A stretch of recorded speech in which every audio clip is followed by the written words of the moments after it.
doing okay, man. 5-stream week, man. Kicking it off. Lots of content.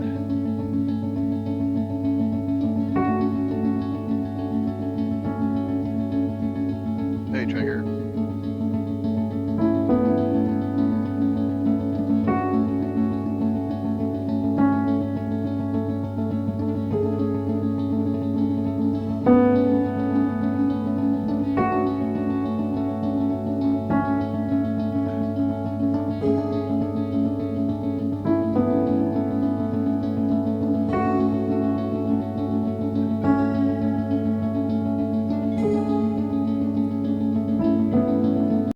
Your repurposed freighter drifts through space. As you stare out at the star-flecked void, another ship comes in. Wait, is this sci-fi? I thought we agreed on a World War II campaign. Oh. And his power's out, so That's we'll cool. see I can pivot.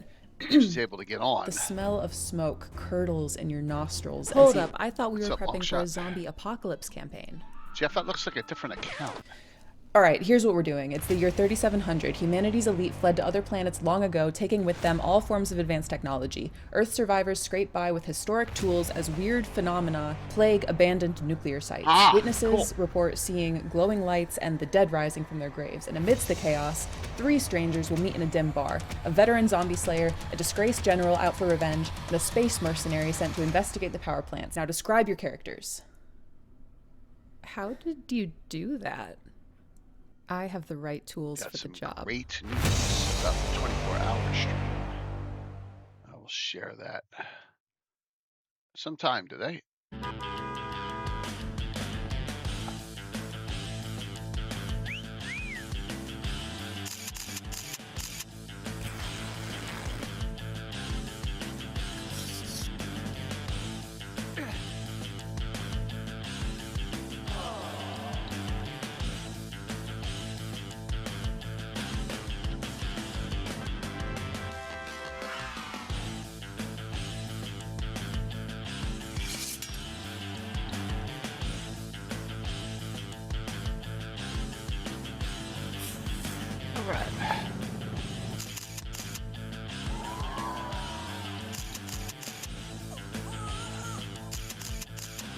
Yes, it can, especially old stuff.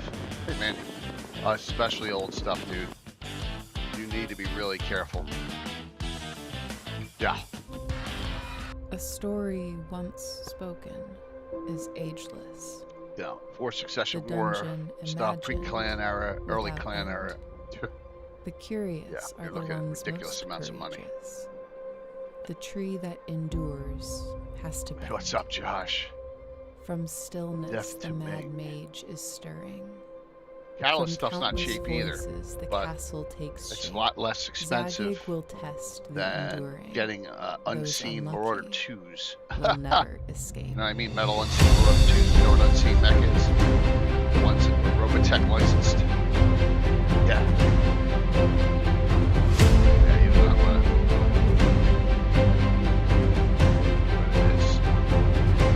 It's like 40K, man. You're gonna go. What's up, Jeremy? Death to Josh.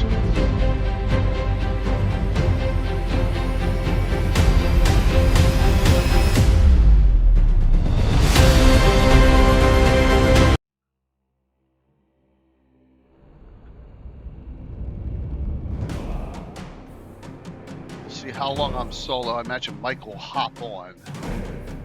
Just waiting, you know, just be waiting to see because and his power is out. Yeah, really busy. 5-stream week this week. Tonight, Thursday, which is a 3-week event, well, 3-parter adventure. Same players. Most of the same players. 2 on Saturday, 1 in the morning at 10, 1 at 2:30, and then Sunday night's cabin. Yeah, crazy.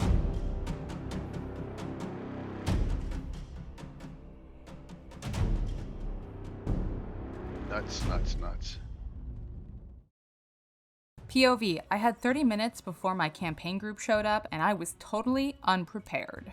I grabbed my Ready Set Encounter box and boom, everything I needed for an epic session. Adventure hooks, map tiles, loot tables, stat blocks, and miniatures, all ready to go. My players still think I spent hours planning our Great Dragon encounter. Man, If you're a busy coffee. dungeon master, get Ready Set Encounter live now on Kickstarter.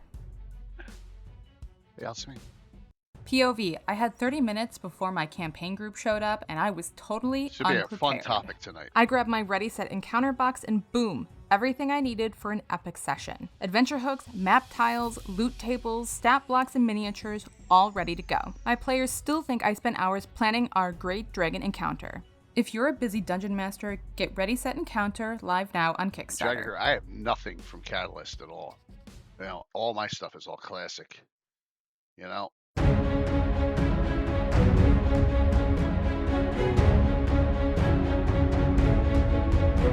But if it's something you like to do, I mean, you know, go for it.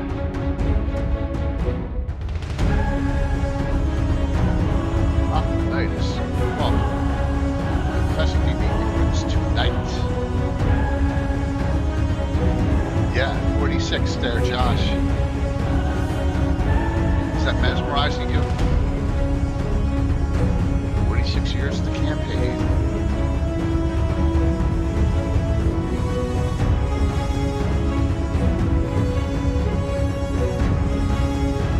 Why are you cooking me? It's okay. I'm past that. He can have his records. He can you know, when he wants to Canada. It's fine. Hey, Bella. I'm good, man. I know you're cooking. POV, I had 30 minutes button. before See, maybe my you pressed the wrong campaign button, man. It's all good, man. That's funny. I'm beyond that. I'm beyond that anger anymore. It's over. Just let it go. Someone wants to reach out and talk to me about it, they can, but not pursuing anything.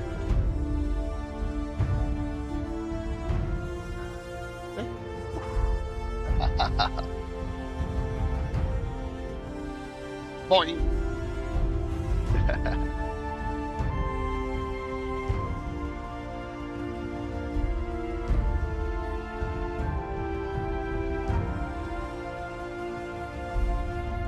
I'll just respond to you with some of your favorite emotes, Josh. That'll teach you.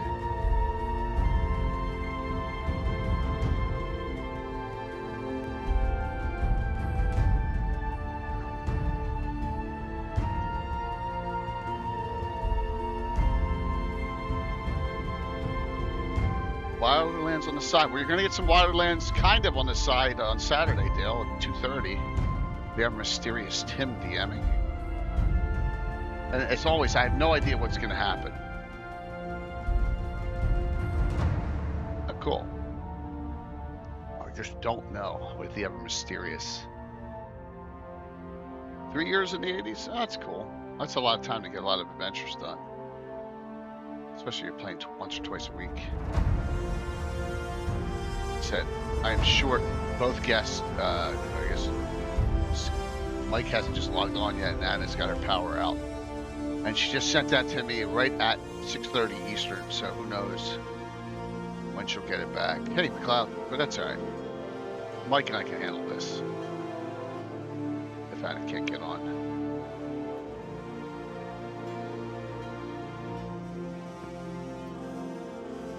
All right, let's come live early.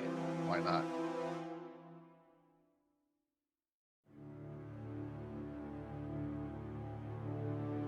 Oh, yeah. Under the Storm Giant's Castle is cool. Yeah. That's a good one, man. Are you getting it from Bill? You need to get City State. You need to get the original City State if you don't have it. The brown one. I never played it. I looked through it. You need to get Thracia. Of course, Dark Tower. Yeah, it's okay. It's okay.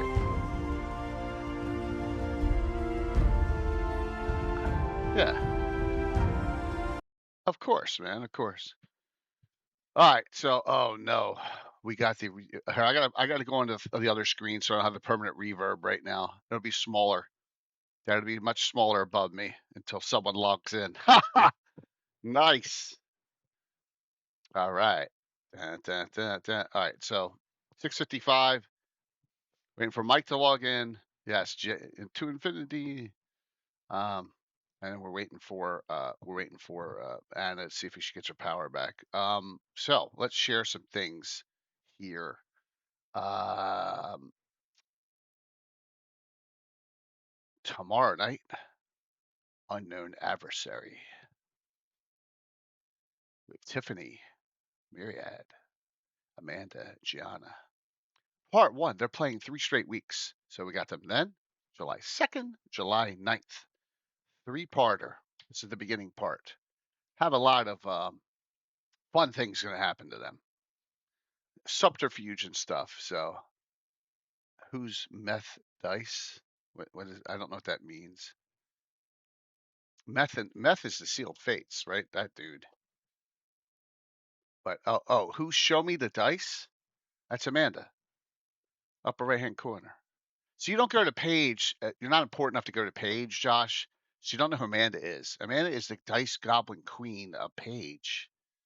And she was at Concoction. She's here in my basement with her husband Jared. She was going to all 3 pages. She's kind of on their staff, but she is the collector of dice. And so I made a deal with her. And I got one. Meth dice. Yeah, I gave her one of these that I paid for at GaryCon. So don't worry about that.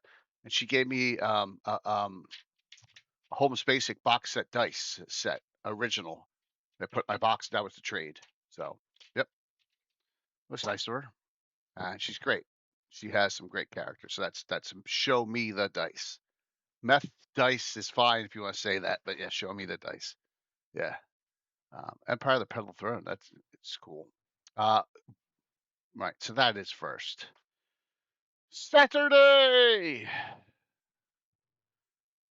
Doubleheader. We start an hour early to Sprockles, Mandy's chagrin, and Myriad's chagrin. We got those two, Tea Time with Taryn, Rob, and Korg, the Barbarians, a reckless reunion. So, cool. And that is at 10. It's going to run 10 to 2. Yeah, that's going to be a fun group, 10 to 2, because at 2:30, I'm going to run back upstairs here. And the ever mysterious Tim is running his city state, his Wireland City State Invincible Overlord. The triumph, everyone loves a parade, as my character definitely comes back triumphantly from winning the war. And yes, the Countess Dervelia. So that will be at 2:30. And Patrick, Canadian Ancient Gamer, and Jeff Grimsparkle's playing in that as well. And then, so that's 4 streams. Then we'll have another Gabbin. Yeah, that's awesome, dude. That is awesome. But big announcement. If you notice here, I added Ed, the 24-hour live stream. There comes Mike. The 24-hour live stream is Saturday, July 11th, 10. What's up, man? Anna's power is out. You saw that, Mike. So it's you and me for now. Wish we could handle this. I'm just going over some. How are you? Oh, he's still mute. He's mute. What's that? There you go. There's Mike. Mike and I got this. This is the Fortress Elendar crew. Ed will be on around later on, but I received this this morning. Was it this morning or last night? I can't remember. It's on the front page of Twitch for the first 8 hours of it. There you go. So, boom. It's been a year since I've been on the front page. So there you go. You're going on the front page, the 24-hour stream, Saturday, July 11th. Just Elendar. And you got Tiffany, and you got Myriad, you got Amanda, Ed, Curtis, Brett, Jeff, and the ever mysterious Tim at one time or another. So there you go. Lots of fun going on. All right. How you doing, Mike? Okay, just trying to settle in here. Trying to sell, yes. Analysts. A rarity when Anna's available, but yes. The War College in the Mountains adventure that Penny wrote.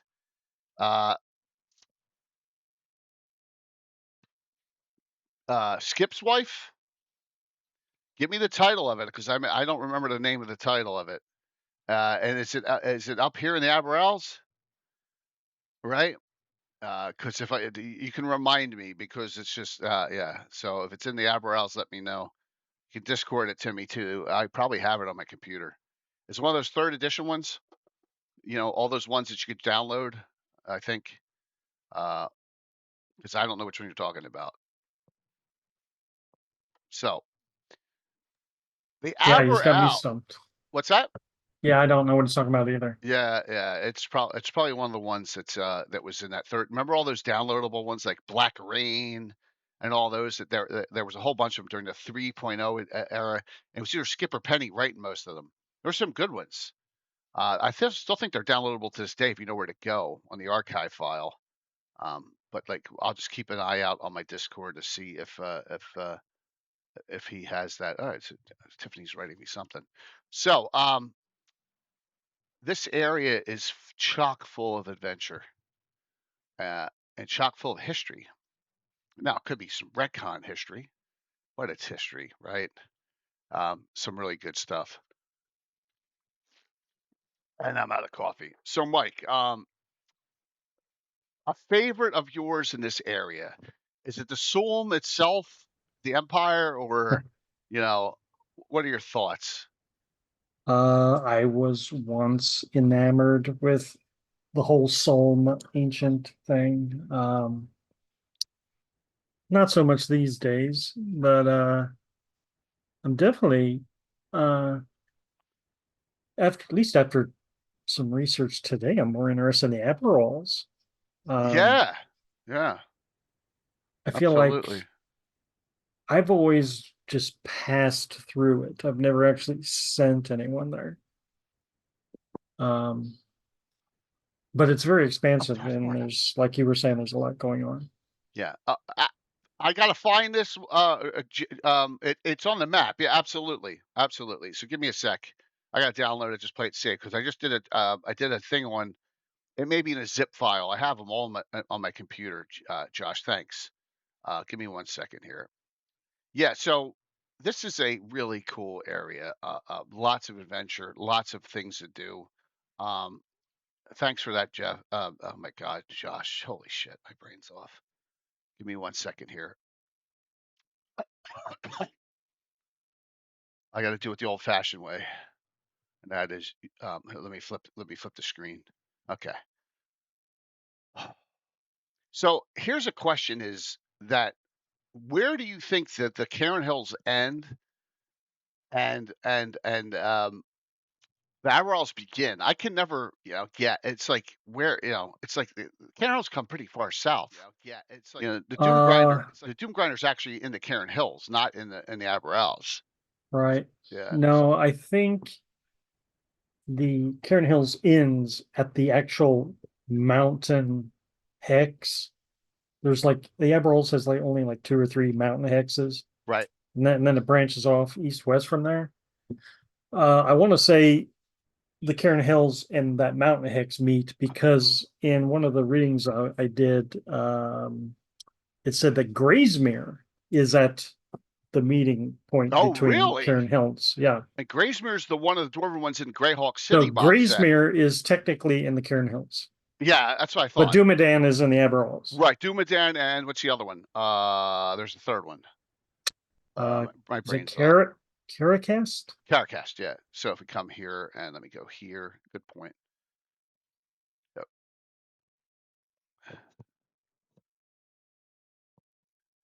Yeah, I would love to drag them on. You know how hard it is to get guests on a moment's notice. Yeah. I'd love to have them on. But all right, so it forms a Y.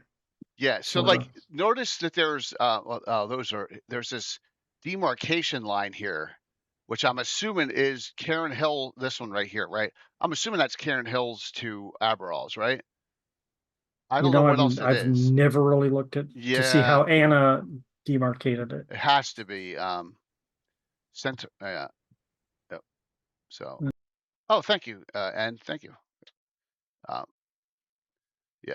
Uh, yeah, but they had them for living Greyhawk only to certain areas and certain. They wasn't centaurs were only in certain triad areas. They weren't everywhere, right? Yeah. Um, yeah. So well, here. So Caracast is definitely up here, as you can see. So yeah, this is Cairn Hills. See, this is still Cairn Hills. So that's what this must mean, this line, because this line serves no border purpose unless they're saying Ernst sticks out here, which I don't. Ernst does not have the mist marsh here. It's got to be that border between the two. 'Cause here's Dumadan, right? There's Dumadan. That's what it's got to be. Yeah, and then here's Caracast and Graysmere. They're both in the Cairn Hills. So there you go. Yep. So we start there, and look, Dumadan's a pretty large area. So yeah. That's pretty generous because these dwarven places are supposed to be small. Like Dumadan only has 8. My note says 800. Yeah, it's a small, yeah, but it's probably the area that they have influence on because there's nothing else there. Yeah. I mean, we can ask Anna on that too. And maybe that's what she's thinking. You know, but then yeah, because Karastein's area is a lot smaller. Here's Tarth Morta that, and I have it downloaded, so thank you. There's Tarth Morta, so we'll get to that too. Very cool. Alrighty. So please ask questions as we go. If there's something you want to discuss, we can always do that. Stop. Um, um, you know, uh, we're going to go back and forth for a lot of things. Note that these are not considered. I guess this area is not considered. The Star Canyon is not considered the Abbor-Alz here. This is hills. These are hill areas. I don't think. I think the Star Cairns are part of the Oh, okay. Abbor-Alz. Yeah. Okay. Yeah, I think that's supposed to be. Alrighty. I mean, they'd But be pretty poor Cairns if they were out not in the hills, right? right. But it's a part of technically part of the Abbor-Alz, but we can go Mm. over that too. Yeah, it's fine. Yes. What? Yeah. So the giveaway. Oh, here. So here you can get this Appreciated Greyhawk box set book in a reprint. I got Marklands. I got a Scarlet Brotherhood. I got an original World of Greyhawk reprint, and a lot of other adventures. So exclamation point drawing to get in.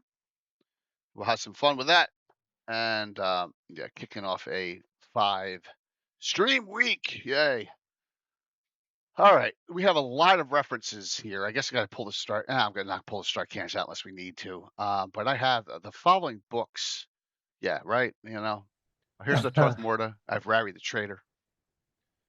Slavers.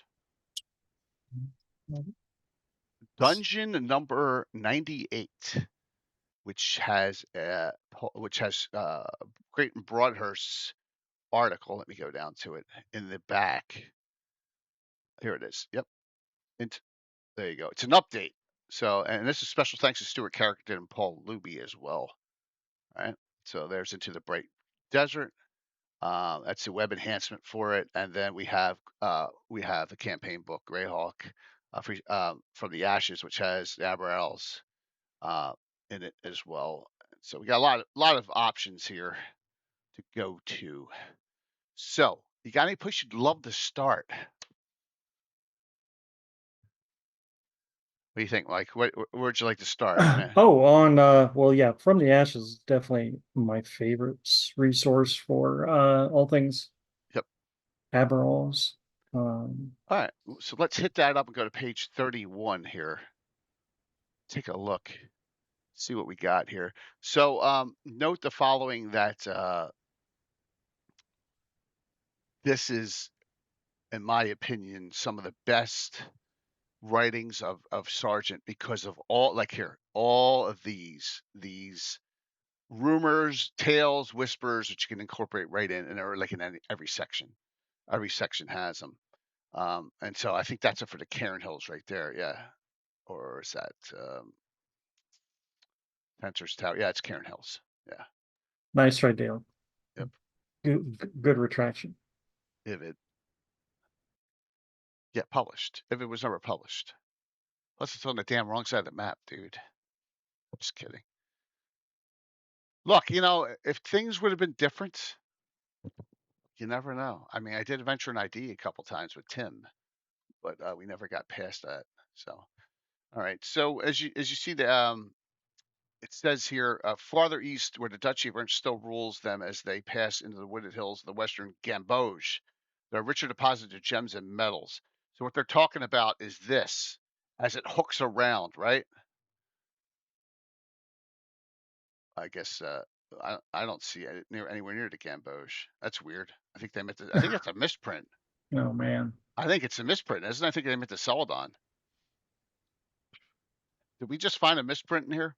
What page are you on? I'm on page. I'm on page 32. Okay.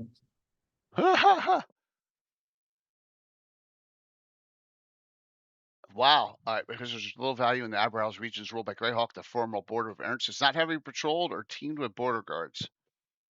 The Abbor-Alz are infested with many more monsters in the Cairn Hills, notably manticores, wyverns, a few dragons, mostly brass and copper, Lacrata, Lamia, sphinxes, mountain tigers, were-tigers, ogres, hill giants, and a few trolls to boot. The northernmost, where the dwarves and gnomes have a small number of settlements, are further south become much more dangerous. So yeah, look at that, dude. After all these years, we found a typo. Hmm. Yeah, Hmm. interesting. I might have a typo also later on. Oh, Anyhow, cool. yeah, the Abbor-Alz has some fun Okay. fauna, that's for sure. I can't remember if it was this section or not, because I kept alternating between this and The Adventure Begins. Right. It has some good stuff. Something about some, I think it was shortly after all the monsters you just listed off. Then it was talking about that the place has few pigs and deer Right. compared to the Cairn Hills. But what the Abbor-Alz does have is mountain goats Yeah. and a llama-like animal that's too small to be a pack animal, but is good for milk and So it something. sounds like the Andes, Yeah, right? Because South yeah, America only had llamas and goats to milk for hundreds of years.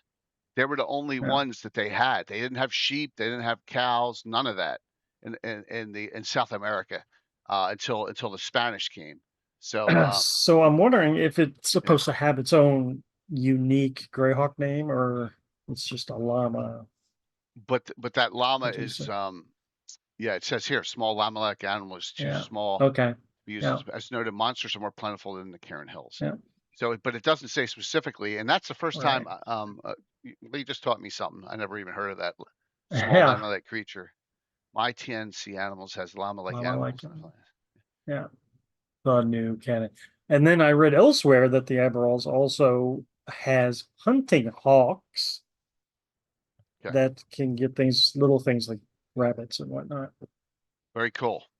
Yeah. It is. And by the way, that big hole is a meteor hit. And we'll have to have Anna explain that because I'm not sure where. I think that's a living Greyhawk thing. Um, yeah, but as you can see, it, it goes from having a lot in the Cairn Hills. There's a lot of noted locations. Dumbledan's here, and then it's pretty blank through most of it. You got Scar Cairns down here, and you got Ogre Meat, which we'll probably talk about, and then Karastein's Castle. There's a certain gravitation towards the city of Greyhawk where all the written material happens. Yeah, true, Yeah. true, man. And the further away you get, the less you have, with the exception of, and remember, none of the Bright Desert is even in the From the Ashes. You have to go to Raggy the Trader for all that, and it's good that you did because there's a lot of detail on that, So and we'll get to see. Yeah, I thought there was a little bit of Bright Desert detail, even in, say, the 83 box set. But man, I was wrong. No, no, it's It not. really It is rare, the it would, trader or bust. yeah. It was a like it's one of those. You know, because even Mark Castle's technically Cairn Hills, right on the edge, right? So it's like they're like, oh, we'll get to it. It's one of those locations. But let me just see where we go here. Let me get to when they start talking about locations. I'll just set it from that point. There we go. There's Roblar on his. If Rob Coots, I never. He doesn't have that. Yeah, so note that Bright Desert and environments. All right, we're set for that, so we can go that whenever we need to on that. Slavers, we can go if we need to. That's set into the Bright Desert. Sideways, but a lot of those are probably the same, but they're probably updates from There's Bright. a little bit difference with Not that map much. than Okay. others. All right, we'll keep that up as well. And then there's Torth Morta, and then there's okay. Let's keep it out. Alrighty. So, there are perhaps 500 dwarves in the Abbor-Alz, nearly 1,000 mountain dwarves to the north, mostly in Dumadon, right? So there's 1,500 dwarves. So there's 500 roaming about, mining or doing things, and then there's 1,000 in Dumadon.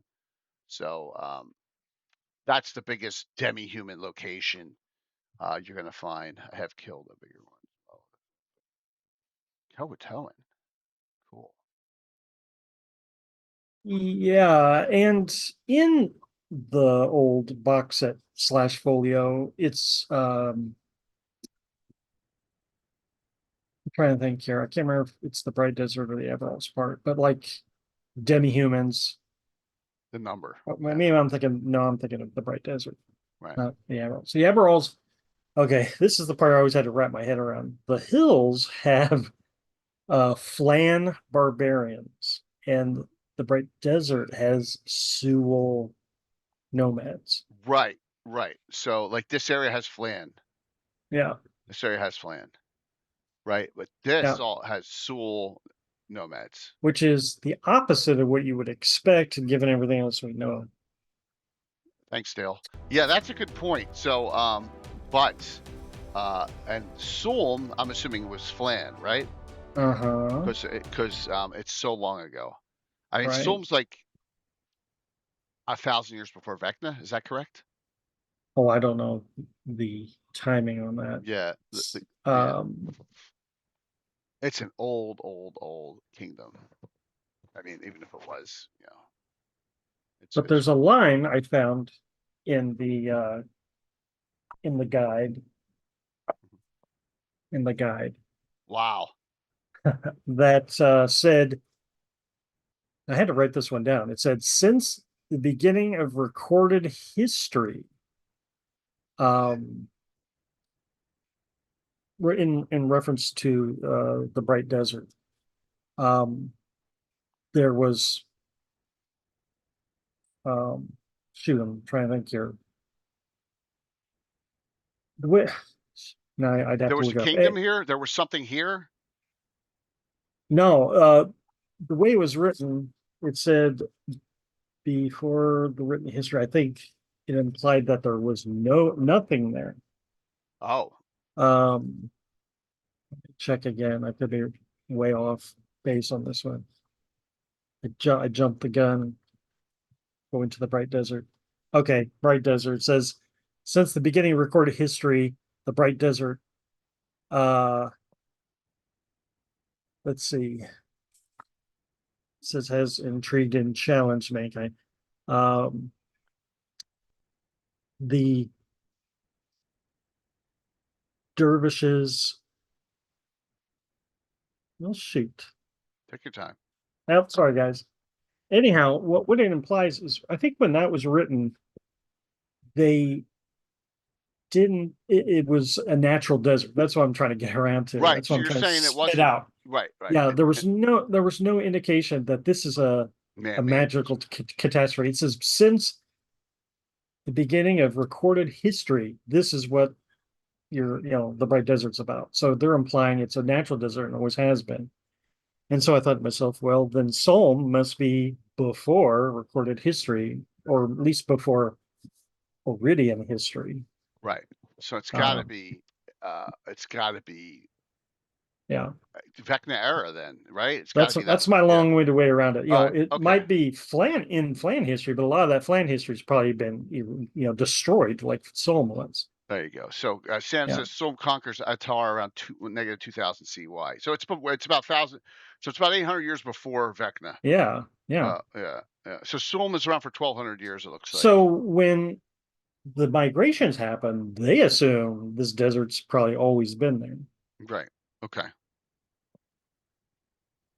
But the Soul went here, not the Iridians, because the Iridians are smart. And that's something that came up in The Adventure Begins. I guess Roger wrote this, and Okay. explained that when the Sewell were spreading out, um, like the ones across they were looking for rumors. Mm-hmm. They heard from the Flan about this great, uh, you know, promised land, right? Great plain with nice river and everything. Well, some of them settled on the Celantan. That's Mm-hmm. close enough, but some others kept going and thought the land they were looking for was over the Abbor-Alz. So they end up in the Bright Desert, Right. and they push the Flan out of the way, right? And they go into the Bright Desert, and then next thing you know, the Flan close in, and they got the Abbor-Alz, and now the Sewell, voila, the Sewell are trapped in the Bright Desert. That's Huh. Roger's explanation. Okay. That sounds similar to what happened to the Visigoths, because the Goths were in the east, and the Romans were slaughtering them, right? And so they say, we're going to try and find a place of our own. They get pushed, and they end up in Spain, northern Spain, right? And then they have an empire that outlasts the Western Roman Empire, the Visigoths, probably about till 900 AD. So, but like they got moved, relocated, then they found somewhere it was a little better. So maybe that's what happened with the Flan here. Although this is not a fun area either. I mean, it's called ogre meat for a reason, everyone, right? So, yeah, Ogre Meat's a fun place. yeah, Let's talk about Ogre Meat. absolutely. Let's go. So Yep, good. now I'm just pulling this one out of my head from memory. Like it's a Stonehenge situation, right? Yep, It's monoliths and everything, and there it is. ogres. I don't know if they meet there annually, but Every there is. 30 to 50 years. Well, that's pretty rare then, Yeah, because it was like they meet here, or every 30 to 50 years, then they have a big like war party, right. right? Yes, it says the ogres develop a savage battle frenzy and set off as a great war band, slaying everything around for 1 die 4 plus 4 days. During these rare frenzies, they're immune to magical fear, gain +1 attack and damage, and save against all mind affecting at +1. Well, that's pretty serious. Yeah, and they act in truly bizarre ways, speaking in languages they do not understand, creating spell-like effects, And that rolling means they're being rocks vast controlled. distances, crawling on all fours, or bellowing like bulls so loudly they can be heard miles away. So you know what that reminds me of? And it only reminds me of this because I just ran this last night. It reminds me of the troll winter up in the troll fence. Oh, okay. Yeah. In the Theocracy of the Pale. It's these giant folk that are incited to do a raid on civilized nations. They meet there every 17th full cycle of the moon of Selene. Yeah. Well, Zerathon, you see, I think the initial purpose of Ogre Meat is not to go on a big war raid. I think it's where they literally meet up. Yeah, so that's the normal one, but that's so every 17th full cycle is a year and 5 months, right? How much time is that? No, 4.25 years, right? Because Selene is the smaller one, right? Luna is the big one. Selene's every quarter, so every full one is 4.25 years. They meet, but 500 or 600 congregate and feast, dance, but then every 30 to 50 they go nuts. That's how they keep the ogre population up. That's right? pretty funny. Yeah, that is good. That would now, be a good adventure to do. Here's my pet theory on Ogre Meat. If anyone knows Greyhawk Ruins adventure well, spoiler alert, in one of the lower levels of Greyhawk Ruins, second edition, which came out around the same time as From the Ashes, mind you. There is a certain magic item you can acquire from Zagig's, many, many treasures. And it is a jar, like a big tall urn, right? And it's full of these rings. And the rings' only purpose is to charm ogres. And I always thought to myself, why do hundreds of these things, right? But there's no Right. use for it. But I thought to myself, well, maybe Zagig's trying to take this to ogre meat and make an ogre army. That was my theory. Smart move. It's good. Good. And Good theory. Zagig would have been around 200 years prior. So, however many ogre meets that was ago, right? Yeah. I mean, it's as good a theory as any, right? I Yeah. like it. Uh, So, yeah, if someone wants an ogre army, that's how you do it. yeah. Step A, get the rings from Cat Greg Ruins. Step B, go to ogre meet. Step A, make sure you do Greyhawk Ruins, not Expedition to Ruins of Greyhawk, because you'll never Yeah. find an No, you'll Expeditions. never find that. Yeah. So, because don't most of them, they're Vaprak worshippers in there, all the ogres and trolls down in that one, right? And don't they all There get, yeah, is a Vaprak thing going on, yeah, right? yeah, Right. yeah. It's pretty cool. So yeah, that's interesting. But the crawling on all fours and bellowing like bulls, that's pretty interesting. So I Yeah, don't I know don't know if why I that's go about. here in my head, but like, how many of you, when you heard this, think that Daryl Hannah movie, Clan of the Cave Bear, where they all meet together, right? And they got there just happens to be a bear in the cave they got to kill as a rite of passage. I'm like, oh my god, that's what goes right to my head when I'm thinking about this ogre meat area. But having a few hundred ogres together, that's a lot. Um, yep. Cool. Plunder rings go to ogre meat profit. Yes, as opposed to the gnomes who are taking something else for profit. Yeah. Alrighty. Very cool one. All right, let's go up a little bit here. Where the hell is Felnerix? I don't even know where that is. Um, my guess it's going to be in the Oh, high there it is. peaks Look, there it is. It's in the because I, Ernst. I think it's a peak, isn't it? Yeah, it's a peak in the Duchy of Ernst. There's actually another adventure here. I can't remember the name of it because Lord Ellis's outpost is part of that adventure. It's the one where there's all this volcanoes, something of fire, if I recall. Pussycat Mountain. Um, yeah, I can't remember the name of the adventure though. I ran it too. All right, so yeah, gnome tossing. Yes, that's it. One of the dumbest. I mean, it's funny, but come on, toss me at Helm's Deep. That's one of the kind of hard to tell dwarf. This singular peak standing 1,000 feet higher than the surrounding hills. Notice they get smart here, and they don't say it's 1,000 feet high, and everything. That's nothing, right? Um, Almost invariably preferring mountain tiger form, the felines are strangely active. So there's were tigresses are all over the place here. Ugh. They lair in shallow caves which they excavate and decorate with animal skins. Rarely they take human form to mate with native hillsmen. They're Uh-huh. they're not very particular. Who are aware of the lycanthrope's presence and regard them without undue fear. There's So almost that means Flan Hillsman. yeah. Wow. Yeah, they're just waiting to get their freak on, so aren't they? What's up, Baker? This is From the Ashes, Yeah, the campaign book. yeah, yeah. Uh So the were-tigers, there's almost unspoken understanding. The were-tigresses are allowed a number of the hillsmen's livestock for food. Stripers shared of the hillsmen in return for not hunting humans and attacking their communities. There you go. Felnirix's were-tigresses are said to include two female wizards who use illusion magic and conjurations to ward off intruders. The were-tigresses are seclusive, preferring their own sorority, and their society is strongly matriarchal. Sounds like a Star Trek episode. Spock's brain. Remember they had all the caveman in there too, up in the. Oh my gosh! Wow. But yeah, I'd like to send chat. Carlos did an adventure set there. It Oh, he did.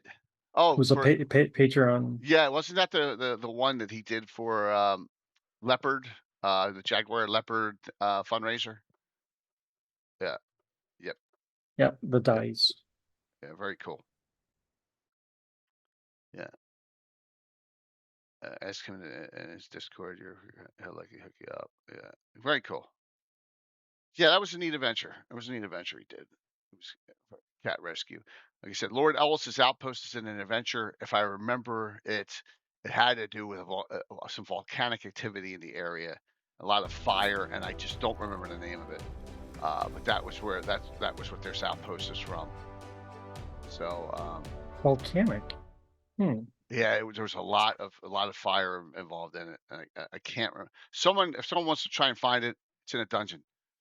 The dungeon adventure. I know. If you do find it, let me know. All right. So as we continue in the Abbor-Alz here, my favorite of all time, one of mine, Karastein's Castle here. She's alive in my game, so suck it. That living Greyhawk people have killed her twice, not once, twice.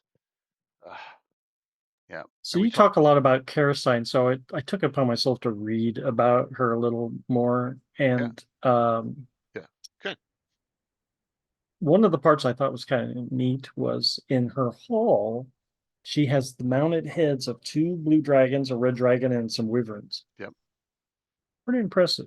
Yeah, absolutely. And she's got a lot of specialists here too. Gnome, Gnomish armors, half of them Fletcher, 4-man expert ballista team. It's ranger trackers, animal trainers. Also, a gold dragon lives here, and Barra is a gold dragon, so in human form, and she's kind of like working with her. So, cheers at Forever Stain. Yes, that was it for that. Yep, absolutely. What's the question there? What software is used to make Her map. Anna's maps, I assume? I always forget the names of them all. I can never keep track. Yeah, yeah. What's up, Rob? Rob will be back with GOM on Saturday. Trying to find a shout out. There we go. Yeah, so Karastein's, I just like her. I got an individual miniature for her. Here's Gesherin, who won the joust last year. Actually won. The bodyguard come bedfellow of Cheyenne Stormhanded. Yes. So the Grand Joust just takes all comers. It doesn't matter where they're from. All comers. There got to be a couple rules. You have to be under 9th level, right? You have to be 8th or less, and you have to have some experience, and you have to get a ranking, right? So normally, yeah, he's the only named NPC out of all of them. All the rest are from my campaign. Just so happens he's the only one, because it's kind of fun. Every year she shows up, bosses him around. He does terrible. I think it was damn Weirdo Wayne who won with him last year, right? So it was pretty funny. Yeah, but he was played at a concoction as well, and he didn't do very well. So, but yeah, but look, she's got multiple high level henchmen and allies here. It's cool. Yeah. I mean, that's why I like her. 5-towered castle. It doesn't say how long, but the stone giants actually helped build it, so that shows you her respect level. I like the fact that this is like a little mini power group, and I'm surprised we don't have more of those. Well, I don't know. It's a great point. It's a great point. There were, if you think of the Citadel of 8, that was an adventuring group, right? Yeah. Yeah. But no one knows that much about them. But this is one of those sergeantisms that he throws in, and you get a couple of them, and like they're really not adventuring groups, but you get a couple of them in Eyes Evil and the Markland. It's more Tenzer's castle would be a similar. Right. Well, the great thing is we have that. Rick has done all that, right? We have he's got people in published source that have moved up there. So it's really, he did a really good job with that. Tensor's Castle, Mage Point? That's the town, right? Yeah. And I would think, given their maybe ages and alignments, don't you think Tenzer and Karastine would be allied somehow? Lawful good, absolutely allied, 100%. Their proximity? They're far away. Look how far. Well, in the grand scheme of things, they're not that far away. True. I'm not saying they're next door neighbors, but it's they're right on the same side of the lake. Yeah, it's so maybe, I just love, I love a powerful. That's kind. You're right. I want more of that in the writing. I want more adventuring Yeah, groups that are put yeah. together, and that could be an evil adventuring group too. You know, It kind of reminds me of Mordenkainen's Obsidian Citadel up in the Yaddles. Like it's remote and it's got some real powerful, henchmen who serve there, giants and other things. Uh, yeah, I like Kirstein. you can't get to this keep without flight, right? And that's what's really impressive about it. I mean, there's a trail.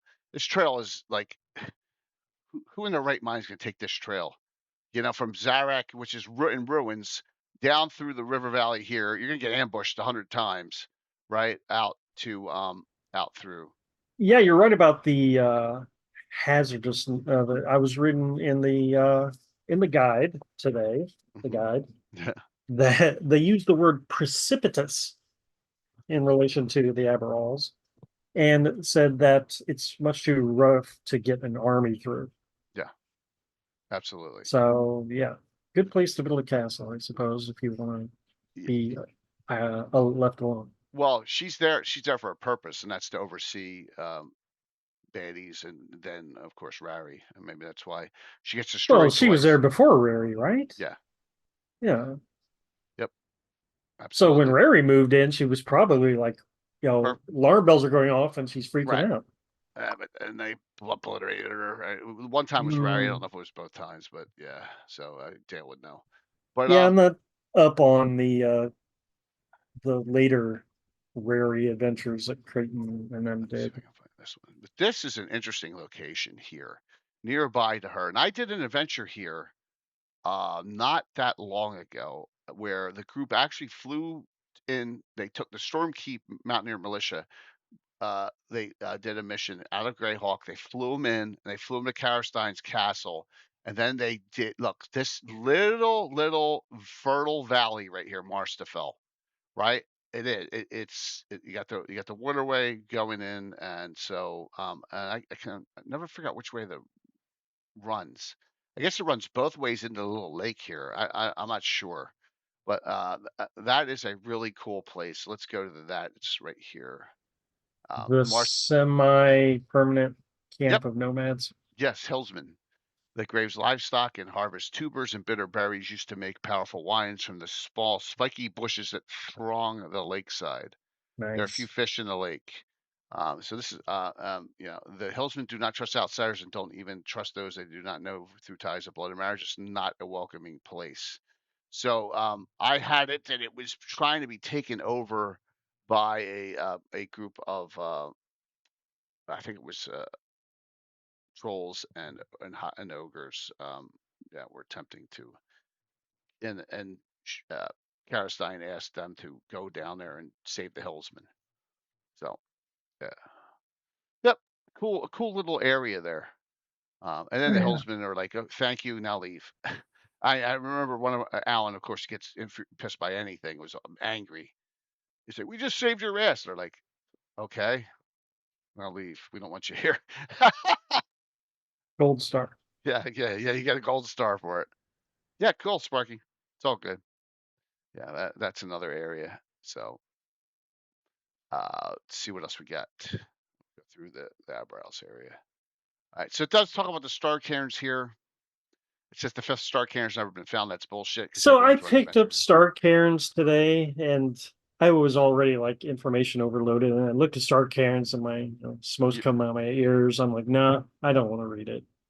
Like I know they were created by Sewell Wizards, and like they had for some weird reason, they had a purpose before they were right. burial sites. I'm not sure. And yeah, I mean, I like the concept of what they were doing there, but when I vaguely recall running that module and wasn't, I didn't like it. So somehow Sean's Reynolds' nickname's Vegapigme. I did not know that. Sean Vegapigme Reynolds. Did not. Yeah. Yeah. Lisa's Queen of the Spiders Stevens. Did not know that either. So yeah, taught some things. Here's a connection though that I did. First, there's 4 cairns and then there's the 5th, right? The hidden one, which is, you know how to draw a star, you can find it, everyone, right? Right. All right. Yeah, not that hard to do. It was kind of laid out on the map that came with Yeah, it's like those, here it it's like, is. oh, yeah, duh. Yeah. Yeah, 100%. I mean, so all right, this one, the dedicated student. There is a necromancer in one of these. Now, and she's the one you could see this. It looks supposed to be a lame arm here. It's all mangled and stuff, right? This is Yellick. Now, what I have here is Yellick is an experiment. She is an experiment for the high pass. If you know anything about heartbeat history, okay, the high pass is a secret community of female necromancers. It's right in the Slaver's book and a lot of other locations. So she gets cloned a lot. She's cloned. So they clone her because, oh, thank you. Ginja Chris. Is that it? Jinga, however you pronounce that. Thank you very much. So they clone her a lot, and she is basically the one that they send out because they don't want to go out in the world. They want to stay secretive. So they use clones of her to cause trouble. Jinja stuff. Thank you. Ginger. Okay. Jinja, like ginger. Okay, cool. Yeah, so that's the high pass. And you can look that up.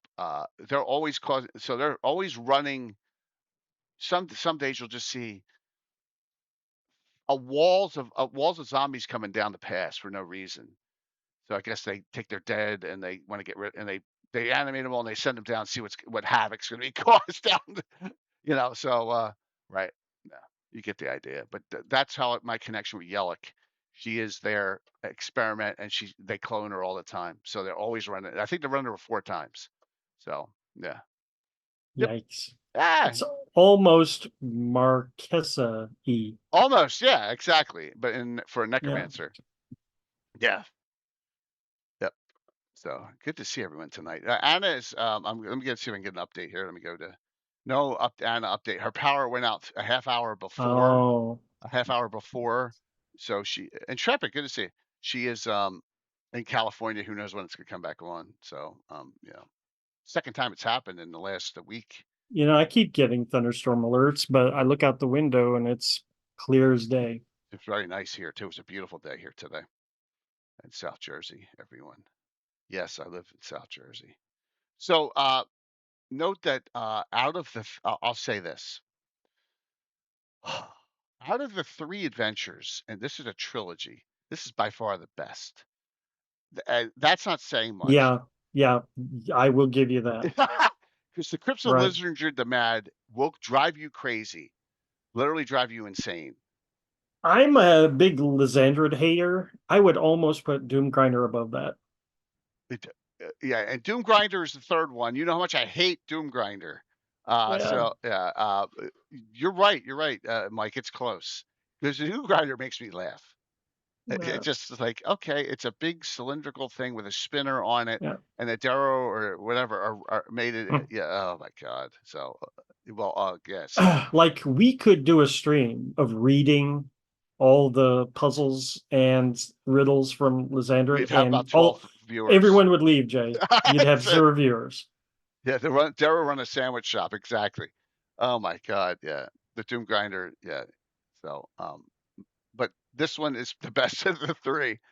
And it also has like an immature beholder in it as one of the locations, which is kind of cool, but like I would just have a regular beholder. I guess for the levels. So I guess I need to sit down and reread Star Cairns and see what I can do to redeem it, because I feel like it's got some cool. The Golem Lab has some great magic items in it. Like one of our characters has a little dog that follows him around. It's an Iron Golem dog. Hey, Curtis. Curtis. Cool, man. Hey, all good. And just note, Anna is out because of her power being out. So, yeah, Dale is right. Rare the Trader, for as kind of You know, if Tip, I think Rary is starts out really strong and then it peters out at the end. But yeah, there is a lot of good stuff in there. well, another location here, and I don't know if I'm gonna find it, but I'm gonna try, is a dungeon adventure, and it's really good. It's called Gazal, and I just ran it a couple years ago. Let me see if I type in Gazal. I'm gonna go to dungeon and see if it'll come up. Give me 1 second. Because that location is not mentioned. Like, Anna adds in stuff.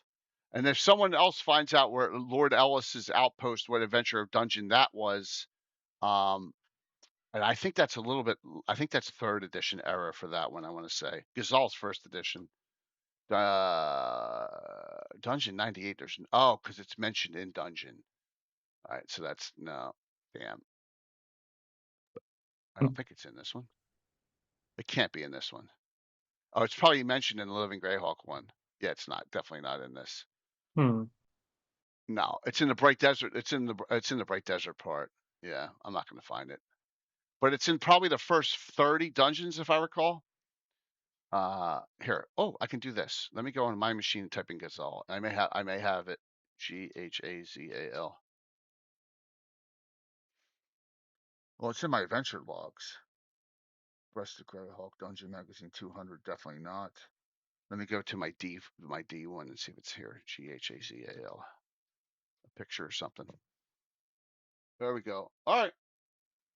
I got it. See, I knew it. Open file location. Got it. Dungeon 30. I was I said first 30. Guess all. So Rob tossed a coin to decide whether or not a guy died. Was he like Two-Face? What? Lord Ellis is paranoid. Got Lord Ellis killed. I tossed the coins to end up getting. Rob, do you remember what the adventure was? Or did you use Lord Ellis and other adventures beyond that? All right, here's Gazal. And it has a unbelievable defense to it. 22. All right, so this is an area added in Gazal. It's all right. So this is done by David Howery, who did a lot of adventures for Dungeon. A lot of them. Good stuff. Yeah. Okay, he's in Friday Night Crusades. So it says it's right in the place in the World of Greyhawk. First edition Wilderness Survival Guide would be helpful. Boy, I'm not familiar with this one. Oh, Like, really? that's the first time I feel like I've ever seen that word. Yeah, it's a good adventure. Where do you see the defenses of it? All right. See, there's Gazal. Shows you right where it is. All right, on the map. How did I miss this? Well, something to run in the future for you. Yeah. All right. The Tarrig ambush. Heard of the Terror. There you go. Look at that. Look at that. Good God. All right, so here it is. So this is the plateau. Yeah, it's a 1,400 feet above. It's on a butte. Yep, yep. So It's a beaut.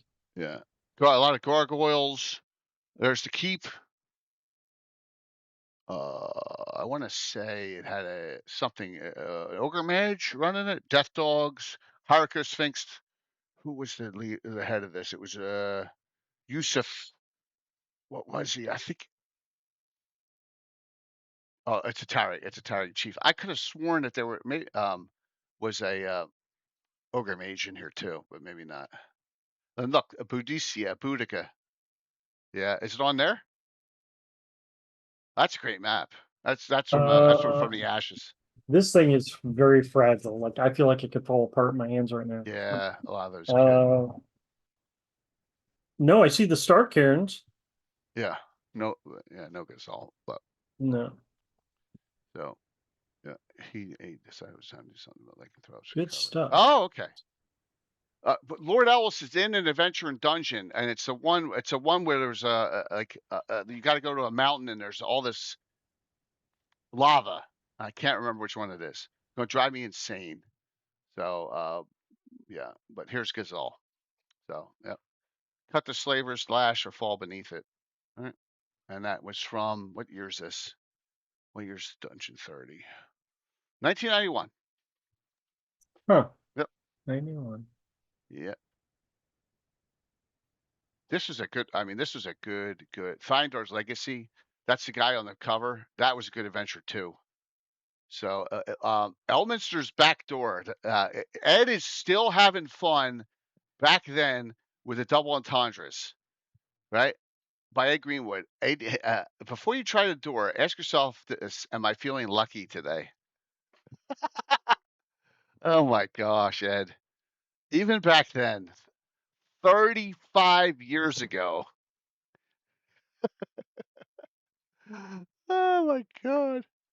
All right. Okay. Ed. Good old Ed. All right. So let's get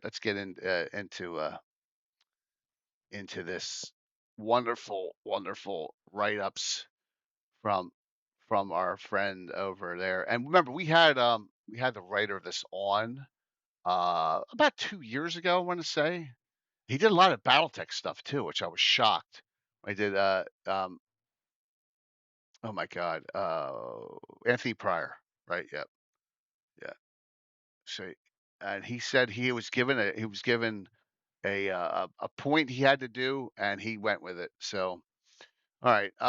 So here it is. Over 2,000 years ago, a Flemish kingdom called Sulm ruled the central portion of what is now called the Bright Desert. Constant warfare with desert nomads and internal unrest led Sulm's rulers to delve into forbidden magic and the worship of evil gods. So, and then the last king, Shadados, right? Yeah. So, a crown appeared to him in the shape of a great scorpion. That's a crown of Scorpion King, right? Yeah. Yeah, would you put on a crown that had a big old stinger on it? No, I don't trust that. I would if I was in a Riddick movie for some reason. The third one with all the stingered scorpion things. Yeah. But yeah. So, yeah. So the nomads and centaurs who were not citizens of Sulm were unaffected by the curse and soon returned to their nomadic lifestyles, fighting each other and with the man scorpions with equal vigor. So that's basically the curse. They all turned into man scorpions. Yeah. When a few generations, the kingdom of Sulm vanished from memory, and the desert was as it always has been. So there you go. Lots of nomads. Um, the nomads worship Biori, Obadai, and Fear Narol. That's interesting. I mean, that keeps it simple. Well, Yeah. so here's the thing. They're Sul, Yeah. and they're worshiping Flan deities. Oh, right. Oh, Weird, huh? yeah. Who are we to question why? Seriously. It's like, what? What? I All right. mean, he had a lot to develop Yes. here. And the barbarians here are mixed Sul Flan. So the worship, they worship Paler, Fortabo, Lurg. The shared nomad dread of Nerol, but usually includes several evil deities such as Beltar and Thariston as Nerol's servants. Interesting. That's it. Yeah. So there's a lot of barbarians running around here too. Durgar as well. Ugh.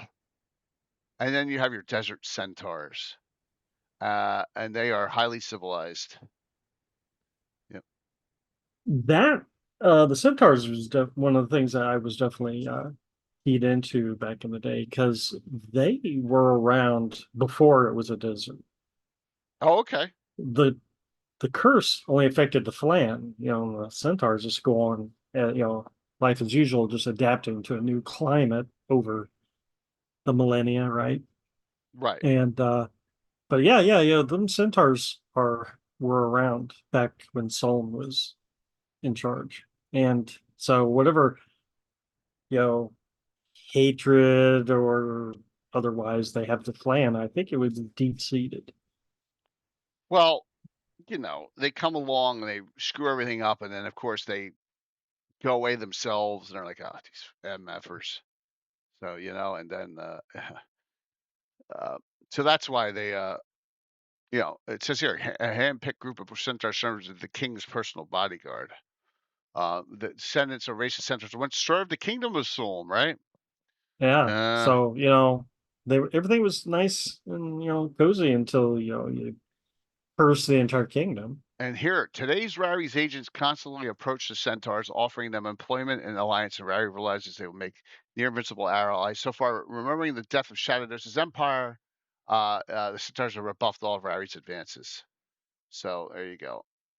Yeah, like a 2,000 year, grudge there. Yeah, I mean, I Yeah, don't blame them. I really don't. If I was them, I'd be like, hell no. You know, yeah. but then again, as he gets more and more powerful, I'm just adjusting my camera here a little bit. I'm all over the place. As he gets more and more powerful, and this is the question.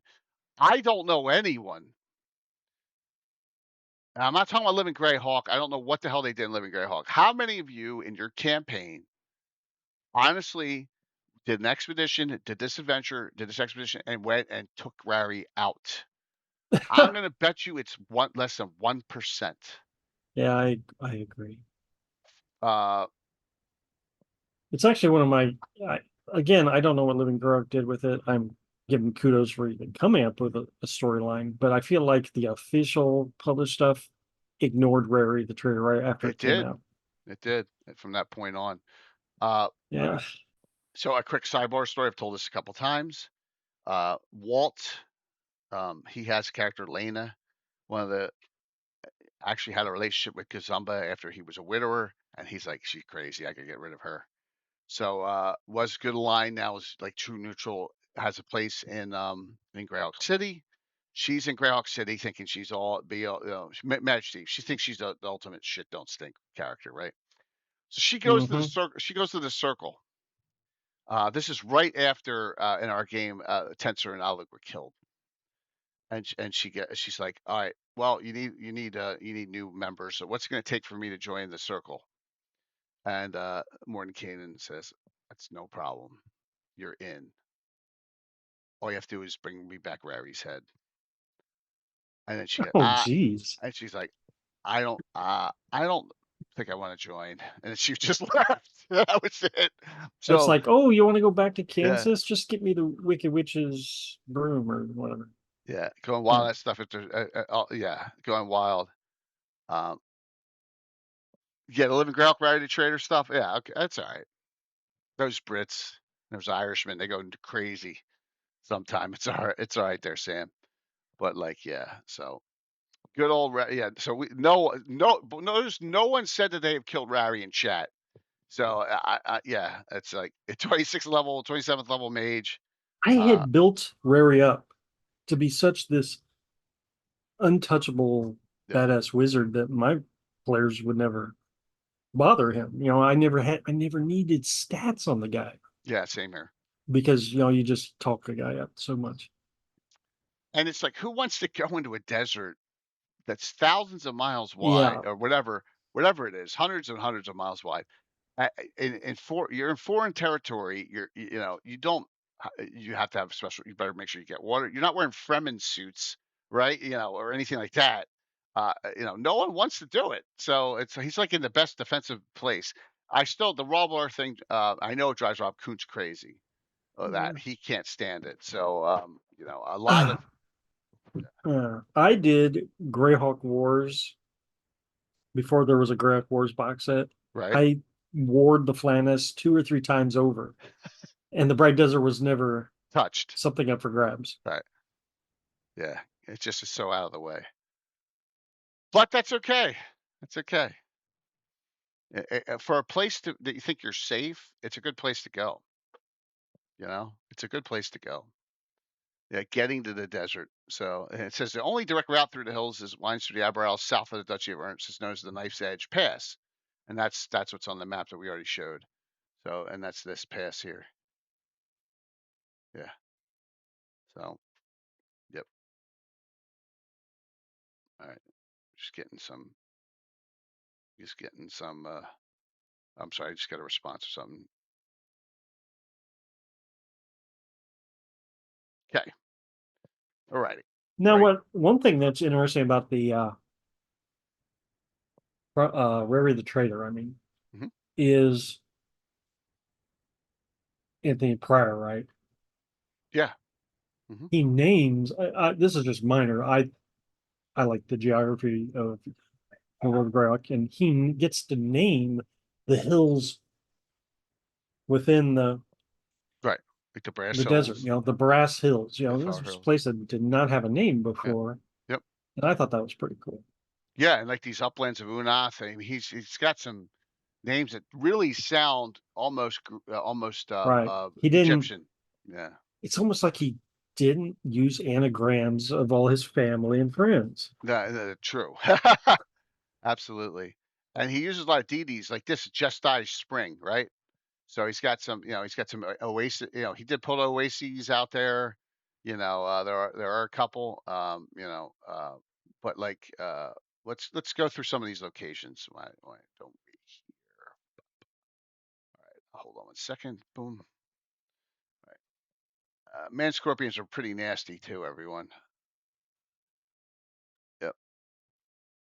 Yeah, the sea route it says here the sea route may look simple, but like ships, sailors and ship, anchored near the desert may also find themselves prey for pirates or dangerous sea animals.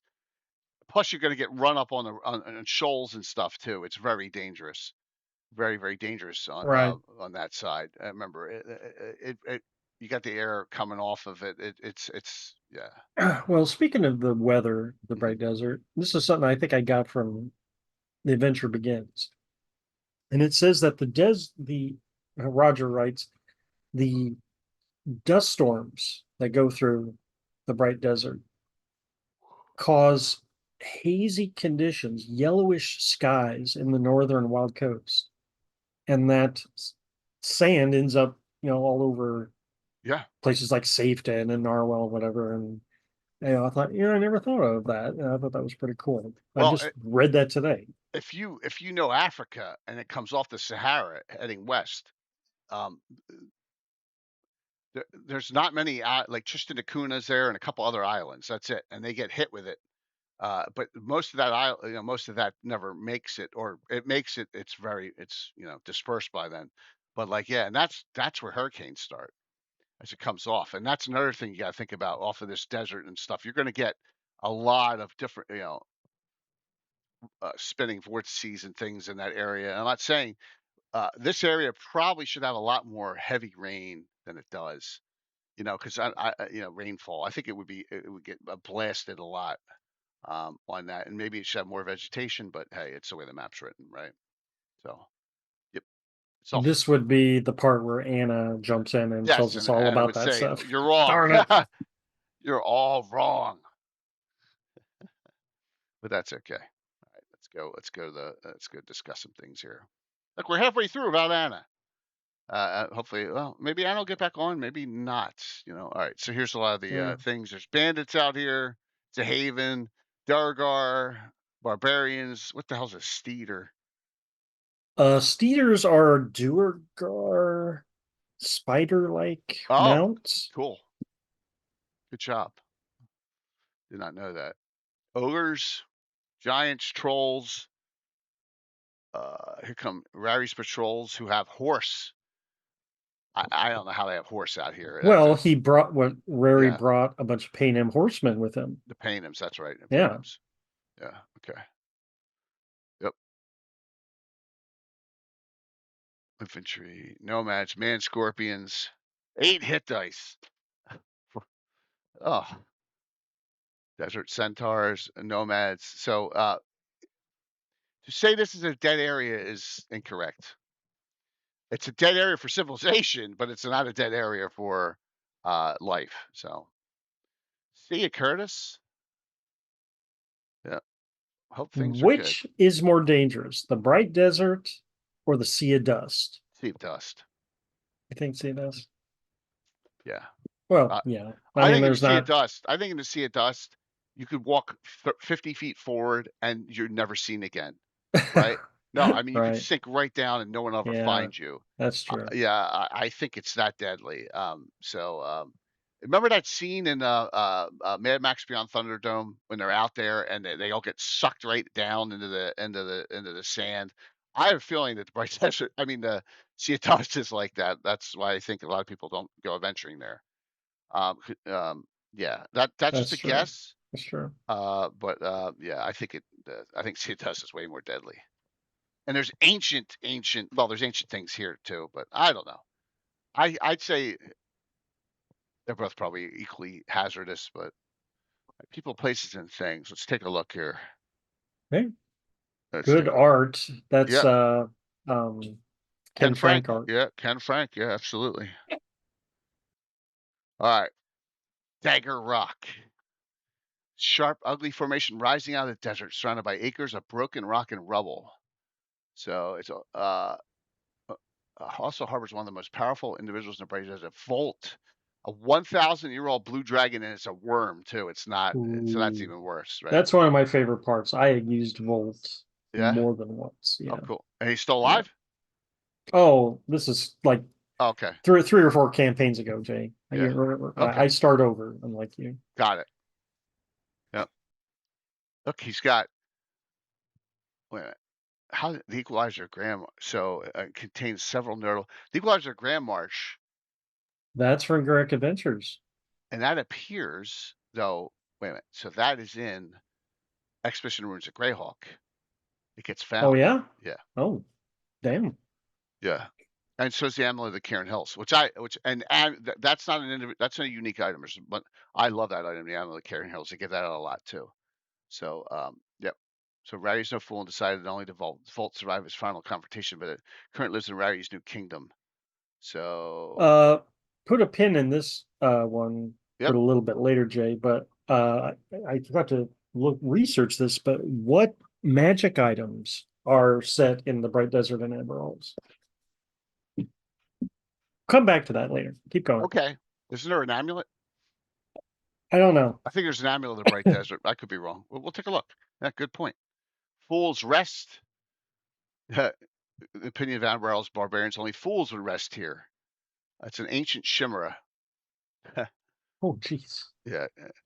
So where's Dagger? No, I just want to make sure. Here's Dagger Rock. Yeah, Dagger Rock. There's a really good map of Dagger Rock in The Adventure Begins map booklet. Oh, yeah, in the back. I'm in luck. I actually have it too. Nice. Here comes Anna.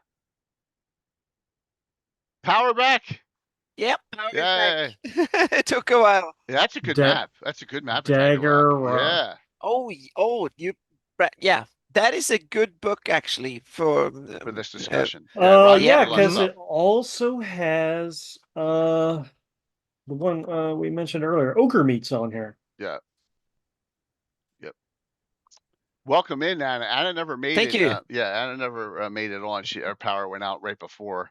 So, yeah, it was like 5 minutes to that. Yeah. No, a quarter to. It was just when I normally was ready to fire up, then bloop, it was gone. We already did the Abbor-Alz, and we're working our way now. We discussed Gazal already because that was a dungeon, and stuff. So we're in the we're into. I'm logging in everything. So here's our question. Let's do this because Mike brought it up. You got the sandstorms that run off the Bright Desert and land over on the Wild Coast. Northern Wild Coast. Yeah.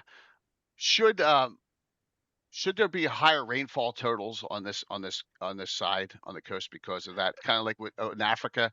A little bit. I don't think the Woolly Bay is not big enough to create these events more than like you will get what you will call a microclimate. When we talked with Ed, you get more of a microclimate than overall. So definitely, and also at that latitude, it's kind of still blowing a little, maybe, but that is when it gets funky, so to speak. So if it weren't for the water and stuff, then the winds will probably come from the west and blow east, so to speak. Okay, but so it's kind of unnatural. Yeah, it's kind of an unnatural, so to speak, depending on, because further north they go east to west. Right.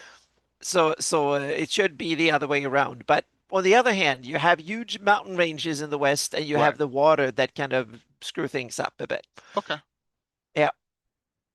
But it's a great question. It's one of these things that, and it's one of the biggest anomalies in Greyhawk, so to speak, is that it's, but it's only like 1, maybe 2 climate zones. So it's a bit warmer and a bit drier, but not by that much.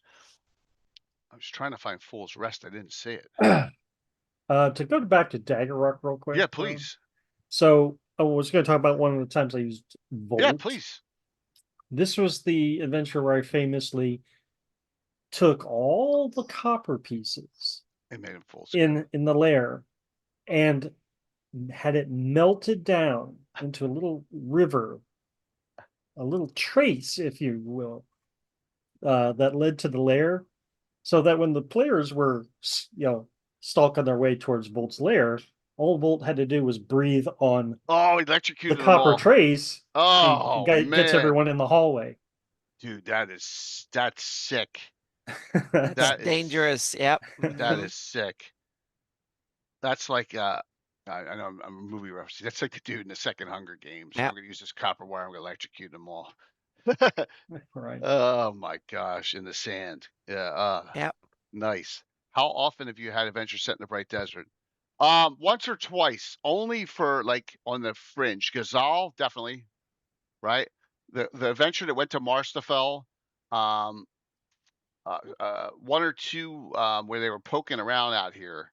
But that's it. I don't mess around with Rary at all. After my players like, no, man, I don't want to do it. I don't want to be part of the Circle of Eight. So I don't see that. I don't see that location. I don't see it. I ran a lot of the stuff that's in Rary the Trader, the Necropolis, and some of the other places that he hasn't read yet. But I never had like this big overarching thing where I wanted the players to go after Rary. Right. I got it. That makes sense. I mean, it's not gonna be easy to do, right? So yeah. All right, what we got? But I always thought it was convenient, kind of thematically, to have a desert not that far, so you can kind of maybe. That's something that Flanies doesn't have that many. Meaning there are no other deserts east of the mountain ranges, so to speak. So Right. so that means that it's kind of nice to have one at least. So in that sense, I think it's thematically it's good because Flanies have every other climate type. But and if you include the Hipmona land and Emedio, then you have jungle as well, and you have some savanna and stuff. Yeah. What is the wastes then on Waste. the on the ICC coast? Yeah, Is that a desert? yeah, that is maybe, but that would call it a tundra more than a desert. But because it's probably not. Yeah, because there and that's the thing we need to mention. We maybe mentioned it during the climate talk with Ed, but desert doesn't in climate. If you talk like from a climate scientist perspective, is not necessarily warm. It can be any temperature. It's a desert have to do with the lack of humidity. There's no water coming, so to speak, from the air. Yeah. Real quick, piggyback off that one. Me and my friends, my game group, we do a lot of trivia tournaments. We're notoriously good at trivia tournaments. So we've been to a lot of them. Every trivia we go to has the same question. What is the biggest desert in the world? And it drives us nuts because it's the Gobi, isn't it? No. No. If anyone in chat can get it, I'll give you some kudo points. But there's like 3 candidates, so to well, speak. Maybe it's not. Maybe it's something we're not even thinking about. It's anyhow. It's a point of argument, and it got to the point where now we have a stock answer. We go with it. Thank you, Justinian. It's Antarctica. Yeah. But I used to my whole life, up until like 50 years old, doing a trivia tournament. I thought it was the Sahara. So it's but it's the Sahara, the Asian desert, central desert, like China, Tibetan, Gobi, or Antarctica. And Antarctica is somewhere along the lines. I think definitions got changed. Yeah, because it's so damn cold that there's no rain falling, so to speak. It's so cold in Antarctica, and so that means that it's so dry. So there is no weather. So therefore there are some of the driest places. Yeah. So there are cold deserts, and they're cold desert like in Tibet. They're cold desert because they're so high up that there's no weather. And that happens like Tibet is a perfect example, but there's a few other places. And then Antarctica, cold deserts, and a few valleys here and there hidden somewhere where it's really, really high. But that was just an extension, just to if you want to play with that. But of course, when you talk fantasy, all desert can be hot, but it can cool to have like a cold desert too, for thematic themes, so to speak. So yeah. Now I'm looking for Fort White Rock, and I don't see that on the map either. I'm gonna guess that's on the northwest part. I think I remember it from there. I don't see it. Yeah. No. The next one after those is probably Australia, and then it's probably North America or the southwest of North America deserts. Yeah. Then my second guess, Jay, is it's in the northeast part near Caristines. What were you saying? Fort White Rock. The White Rock. I think it's on here. Hang on a second. I don't see it. Oh, then I missed it. Yeah. Okay, that and the one before it are both on mine are missing, but that's okay. Okay, Port Isolated White Rock. outpost was built in the ruins of an ancient Somme fortress and houses a garrison of 100 of various troops. All right, the fort gained its name of white granite. Its walls strengthened by the combined labor of various Norkers and summoned Yugoloth. Captain Zora. Awesome. What's that? Port White Rock. Perfect. Something for Yeah. So what was the source you said? This is Rary the Trader. Rary the Trader. Okay, awesome. Yep. Yeah, I was reading Rary earlier, and I was amused that when Rary and Robolar first show up in the Bright Desert, the first thing they fight is Norkers. Yeah.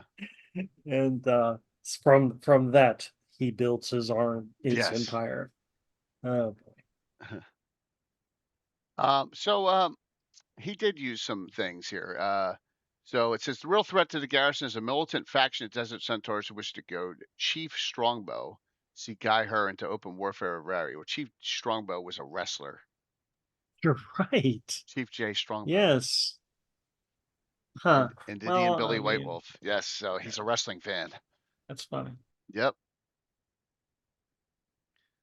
Yes, and then so at Guy Her is where is his place of. So the Centaurs gather to feast, talk, and make decisions about issues that affect the race as a whole here.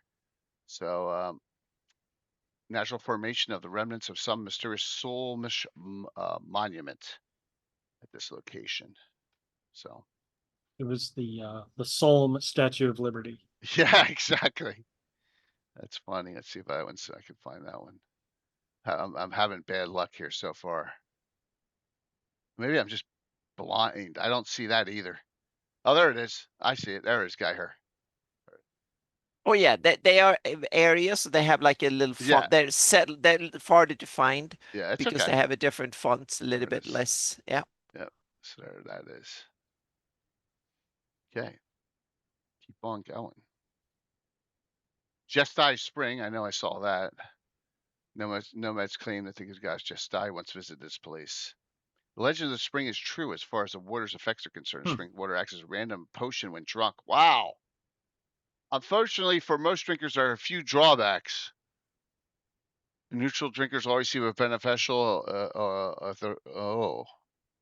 Those with neutral alignment, such as neutral good attack, neutral 25% of a harmful effect. Those with no neutral alignment, also lawful good attack, have a 50% chance of harm. Well, that's mean. Ooh. Ugh. That is mean. Wow. And that is Just Die Spring, which is out here. There it is. That's in I mean, literally, you have to be lucky to find that place. I mean, my gosh. Talking about getting lost in the middle of the desert somewhere. You missed that. Jay's getting lost on this map. Yeah, I'm getting lost on that. Yeah, absolutely. And we are still on the right side or the left side of the map. So yeah, we're on the good side of the map.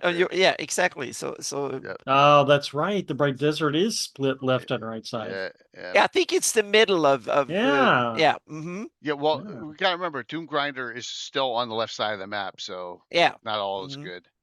Along with, and too bad Curtis left, along with Sour Load. I had to say it just to make him laugh, but he's not here.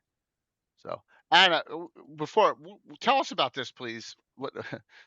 That was, I forgot the name of the wizard that had a lair that was taken out by a huge meteor spell. and it's too big. It needs to be smaller, but that one is about 25 miles across. That's big enough to kill the dinosaurs. Or was bigger. Was it living Greyhawk? It had to be. No, I think it happened earlier. I forgot what source it was, but it happened. I forgot. It was one of the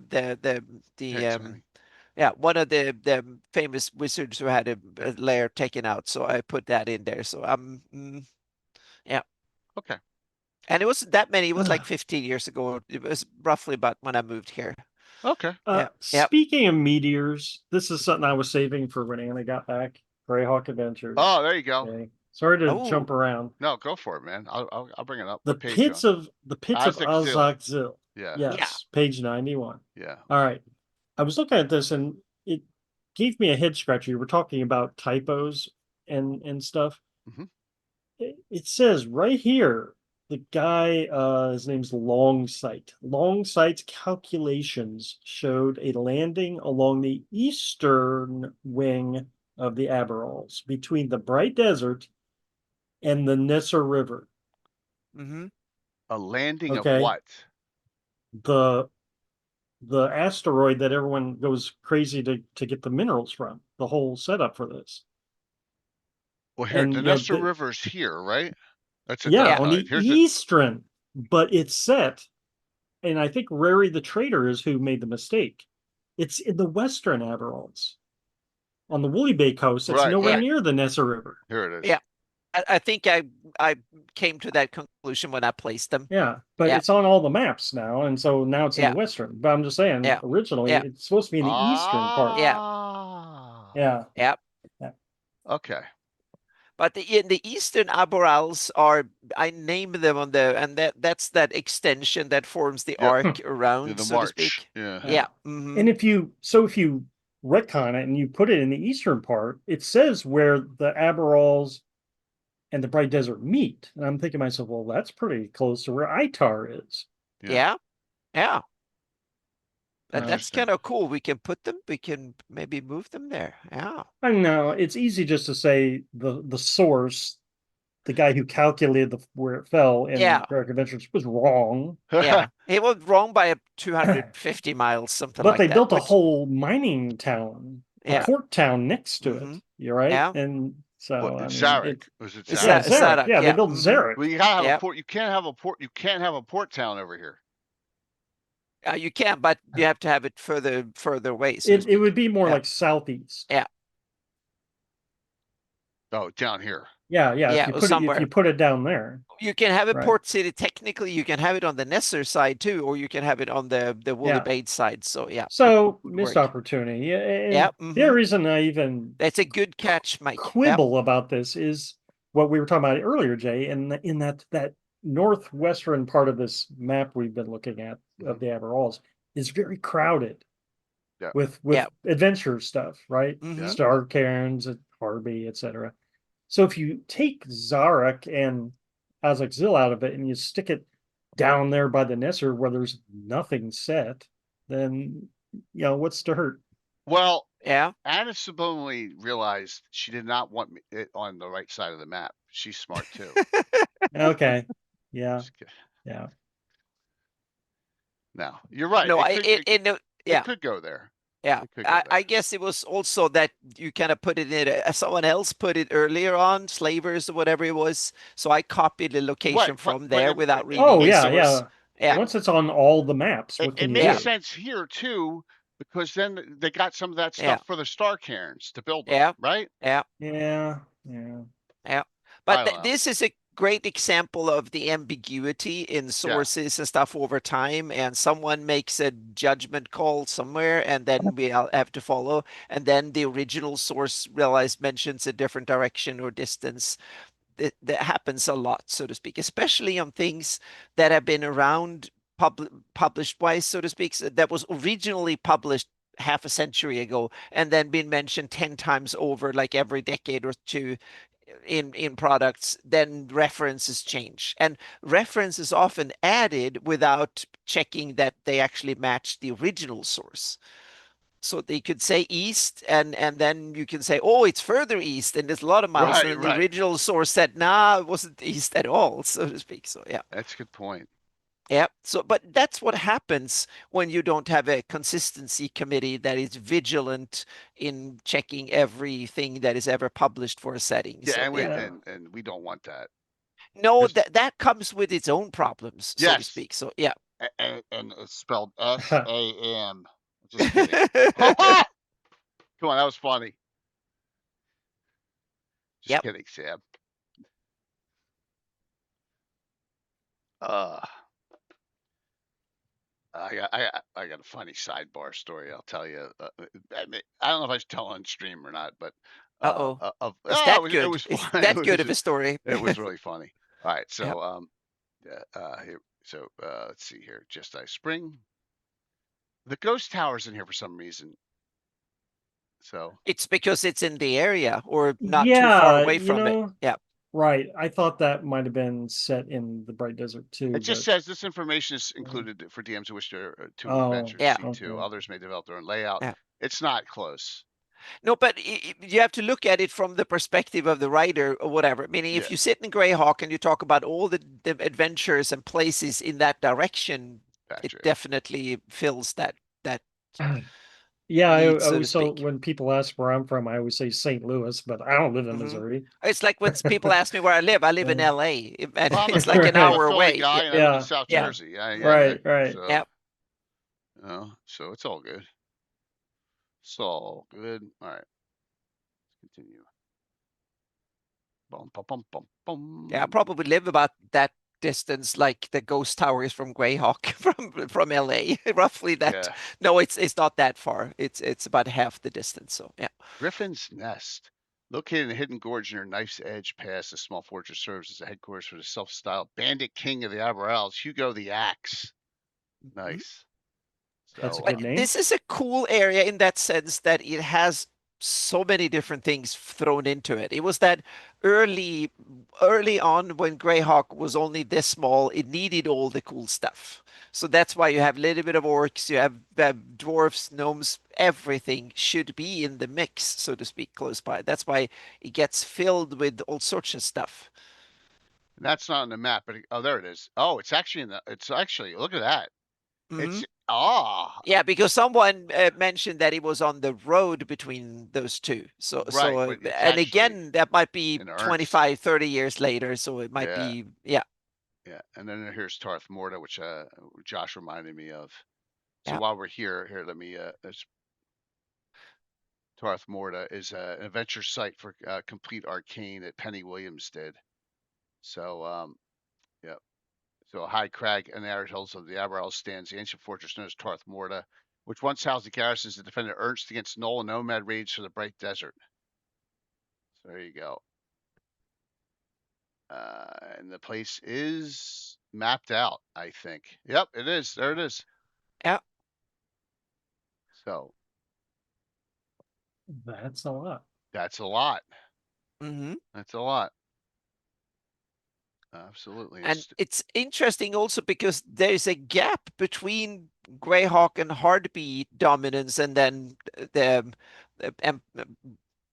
Rary's empire in the Bright Desert. There's that gap that no one's controlling, like a zone that no one even doesn't seem to even bother doing political control over, so to speak. So it's a bit like Wild Coast. It's one of these vacuums, so to speak, where no one it's so much trouble we don't even want to conquer it, kind of thing. Yeah. Yeah. It's so inhospitable. I mean, who the yeah, hell wants yeah. It's like one of these nearly failed states that is like, so there might not have too many. The resources is probably less than the problems of trying to control it or conquer it. 100%. So yeah. But it's just one of these. It's what there are few areas in Greyhawk that are undisputed. That one seems to be one of them. No one seems to be interested in actually caring to rule it, so to speak, or conquer it. So it's got a wizard. Hugo does there, and yeah.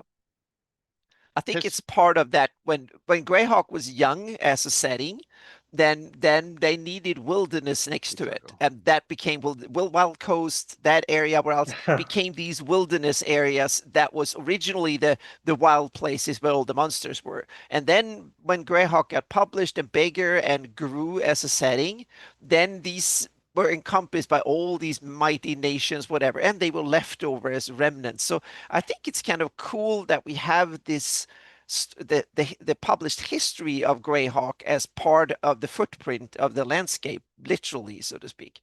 But I think it's definitely a footprint of Greyhawk's, how the history of how it formed as a published setting, so to speak.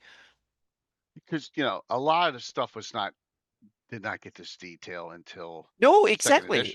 Exactly. It was Gary's home setting, and then he was like, oh, people start asking him for it, and it became a published setting, and he got these idiosyncrasies that came with it, which I think are kind of cool and cute and part of the history, the setting of the history, even if they have taken a bit to have them make sense, so to speak, from a in-setting perspective that I love to go. But in this case, I think it's also cool to look at it from a published game setting perspective and see how these two kind of play out. All right, here's his stack. Yeah. Under the rulership of the Ranger Kamuk, the village of his stack is managed to negotiate the narrow path of neutrality in the struggle between Ravi and the nomads. So he's forbidden any fighting on lands claimed by his stack and has opened the village to anyone who requires aid. Oh, there you go. Yeah. Not a lot more detail than that. So, well, he's told Robbler to stay away. So there you go. Kalki's Leap, Rari's main fortress in the southern region of Brass Hills. All right. And that is, whoops, sorry. Duh. There it is. That's Kalundi. Oh, it's over here. I didn't realize his main fortress was that south. That's actually susceptible to amphibious operation. Mm-hmm. Huh. Well, it's a coastline. Yeah. Yeah. If you ask the Marines, I think every coastline is not beyond their reach, so to speak. That's Robbler is considering a major campaign to wipe out the last vestiges of resistance in the south. Yeah. Huh. Would that be like the sands of Iwo Jima or the shores of Tripoli? Yeah. Mm-hmm. Yep. But sandy beaches are, I guess, preferable when it comes to landing heavy equipment and stuff. So yeah. Okay. Kalki, we did that one. Kalundi village crouches in the productive shelter of the Brass Hills. Pays tribute to happily in exchange for defense against desert raiders. So, yeah. Turkey, wise woman.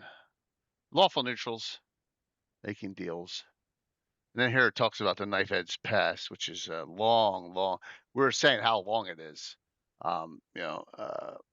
Narrow, torturous, infested with monsters and haunted by Hugo the Axe's bandits, travel only rarely. Yeah, we're saying that earlier. The only way to get to Karastein's castle is via air. There's no way you're taking that to get to the castle here. No way. Through all those bandit lands and stuff. Yeah, and just the monster ridden Express. Yeah. Just more XP on the way. Yeah. Mm-hmm. You kind of leveled up and ready to. Or you've lost 3 of your 4 limbs. Yeah, exactly. That's on the way. And have a few curses and run out of all the. Yeah. I don't know why this just popped in my head, but you know how there's always discussion of should gold count as XP, right? Mm-hmm. Yeah. How about XP for miles traveled? Yeah.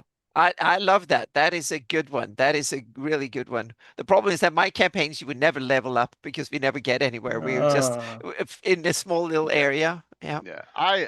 So we had this discussion, and for me, just it doesn't. I never did gold for XP. No, I kind of cancel. But I hear there's several YouTubers now. I've seen YouTube videos that I put in my to watch list, the RPG to watch list, that propose and say that's a good idea. So I haven't heard their arguments, but I'm gonna say 2 words to you, 3. They're YouTubers. I know, but it's still interesting to hear their arguments to see if they're as bad as I think they are. But I'm not going to say that. But why? But it's But no, I never liked the idea of XP for gold. Yeah. Never did. I think it goes against the idea of. I like for accomplishing missions and Yeah. things like that. Site is well known for the bright desert nomads, but it's never spoken of. The ancient burial ground of Sol now lies rotting beneath the desert sun. The nomads believe their acropolis to be filled with gold and other treasures in the form of funerary offerings. The undead exist only in the region of the necropolis. The undead that move are carried even a few yards from its buildings, immediately collapse into inanimate heats of bone. It does. It sounds like freaking The Mummy, the movie, right? Let's see whether the undead exists to protect necropolis or further ghoulish effects of shadows. It's cursed. No one knows. Right, since search parties into the necropolis search for the Scorpion Crown, or at least to find its location. So far, none has returned. So the crown obviously has not been found. Yeah. Yeah. And it says here, every imaginable type of undead stalks here. Nice. Another lich, Dracus. 18th level, Shadows' chief rival as ruler of Sulm. Yeah, I think you used him as an obscure one when we did a lich thing all those years ago. Yes, if I recall. Dracus is a good one. Yeah. He's a tragic case because he's kind of trapped. Right. He's trapped there as long as, is he cursed or is he trapped there until the area regains or something? I think his undead army can't leave. Okay. So. Yuck.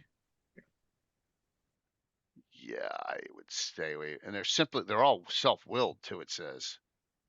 But they're under his control, but self-willed. All right, there's Pits of Azek-Zil, which we talked about. Just note this. If you die within 5 miles of here, you rise as undead unless you're blessed. So don't die anywhere nearby.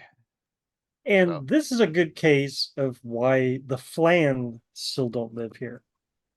Right. They got out. So now you probably talked about this already, but when did it become the Bright Desert? Do we know when in history that happened? It was always that. According to Mike, to Mike, what he found in his research, it says it right in the one book. It's till since time was written, it's been the Bright Desert. Right.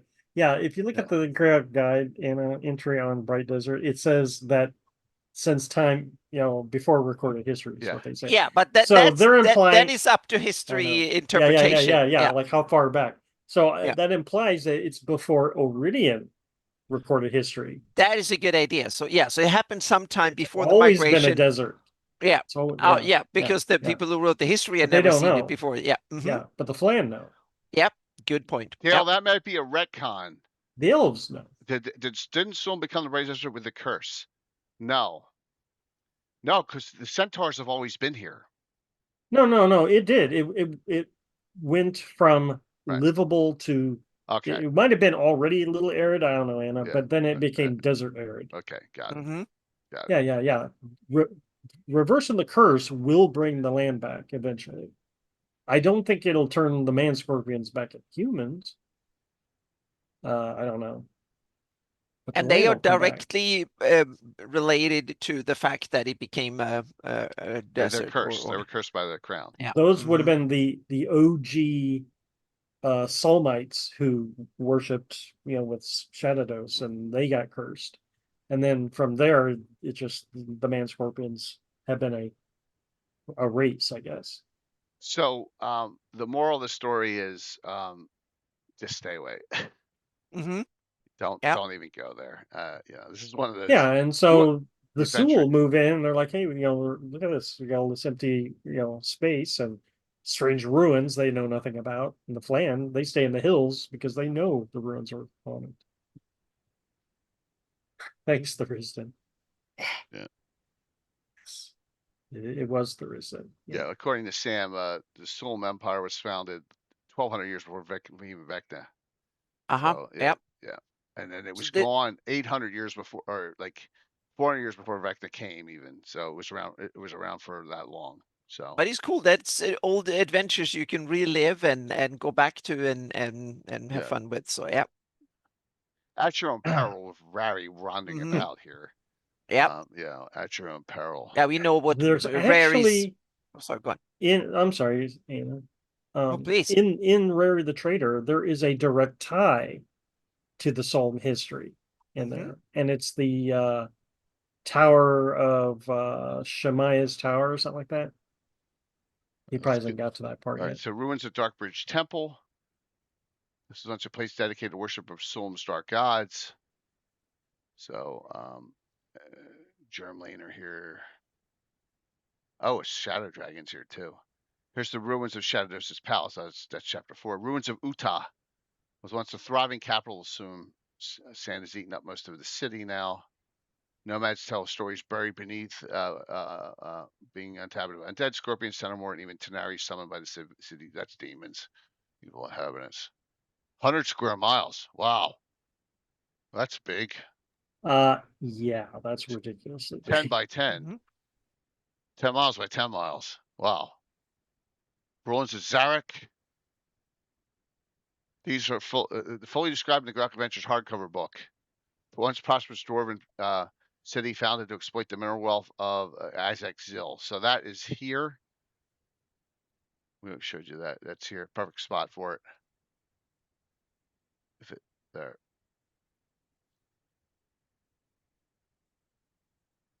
It's empty halls. Another dwarven place long gone. Shown by Oasis. Tower of Sleep. Oh. That's it. Tower of Sleep. Okay. This is the connection. Yep. So if your characters want to know what really happened in Psalm, go to the Tower of Sleep. Because there is a mage here. So she's still alive. The wizard Shemaiah is still alive in the Tower of Sleep. Last human citizen of Solm. Wow. Oh, it's a bubble. So it's a time bubble. Which is interesting because the Ghost Tower also is a time bubble. Yeah, tower. You're right. Shemaiah moves her home from place to place, so she attempts to find a way to reverse the curse and possibly restore her land. She's kind of good. So, how do you find her? You just gotta get lucky, huh? Yeah. It's like an oasis. Oh, you see a desert or a tower in the distance.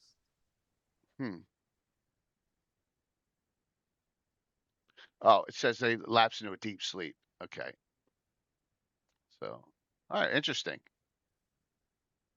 Wow, that's pretty interesting.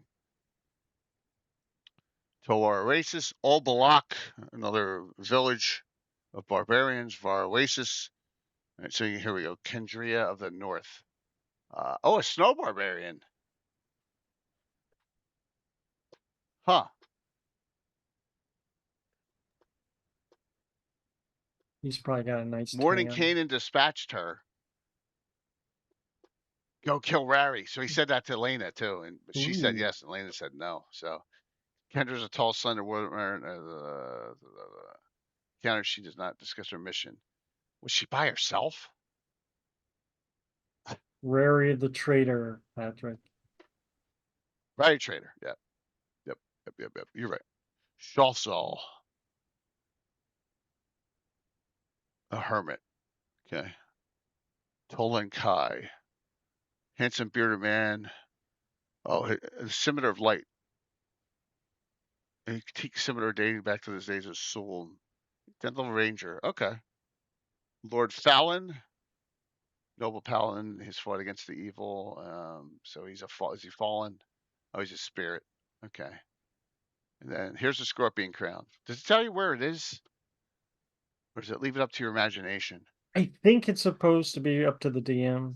Just 10% because exact means of destroying crown up to the DM. Suggestions include dropping in one of the active volcanoes and hell furnaces, melting it beneath a lawful good great worm, taking it to an outer plane where it cannot exist, or carrying it to a place beyond Earth via spell jamming ship. Oh, Malden's having wet dreams. To be destroyed by a Focoid, rogue moon, sentient star, or exact space creature.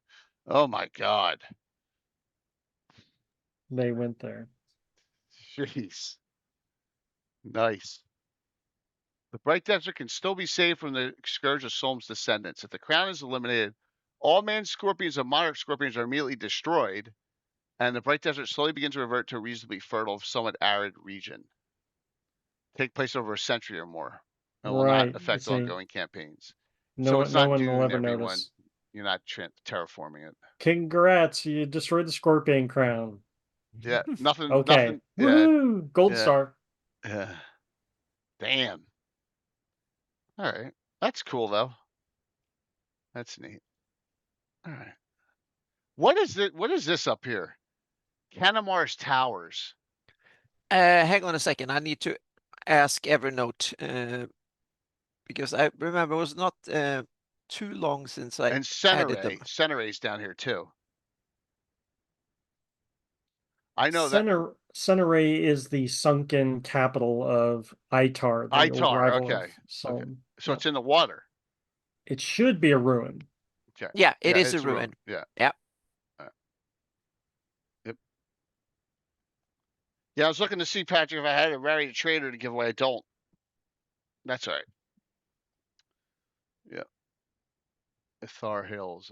So, yeah, that's the one there's 3 towers up here. I was like, what the hell are those? I wonder if that's a living Greyhawk thing. It's only PDF. Got it. Yep. Barren Point. I need to make sure I got the spelling right. Lots of right. opportunity for venture, everyone. Lots of opportunity. I'm going to plant Go for it. A bug in Anna's head here. What do you think the heraldic symbol of Solm would be? Yeah, I started to experiment with the old flan that they have like rune likes, and the reason I started go with that because we have one old flan heraldry in the Darlene book or the gazetteer and from that early era, and that is 10. And 10 has this symbol on like a golden shield, and you have a red symbol. And so I went with that theme. So I kind of made them all runes of various kinds. Okay. And the interesting thing is a lot of people think they automatically think that runes are red on stones and stuff. And that is a modern thing. The reason, and that comes from Scandinavia, because when we rediscovered our old rune stones, we painted them with red for 2 reasons. One, some believed that they used ochre or something that because that was a stone they had that was red to fill it. And the other reason is because that red color that we used for barns and houses and stuff is the cheapest and most durable paint around. So that's why they filled in the runes and these kind of carvings and stuff with that red color. And now it's become like, the rune red and all that, so to speak. But that comes, we're not sure. They might have been painted in all sorts of bright colors back in the day that we have no idea about, so to speak, because they've been weathered away. And granite is not that good because granite is so hard, it doesn't absorb colors. So it's really hard to know after 1,000 years or 2 when the weather has been storms or whatever had water washed it away. So we don't know what the original colors might have been, but for sure there was some colors involved in it because the runes aren't that deep. So in order to be really visible, they were probably painted. So that's one of the things, but it's kind of cool that they have colors, so to speak. But my guess is that they could have lots of colors back in the day. Cool. It's a good question. Doc says Pharaoh module and Bright Desert are agnostic. I say it's agnostic. I think I put them in the dry. I didn't want to put them in Sea of Dust. I put them in the dry steps. So yeah.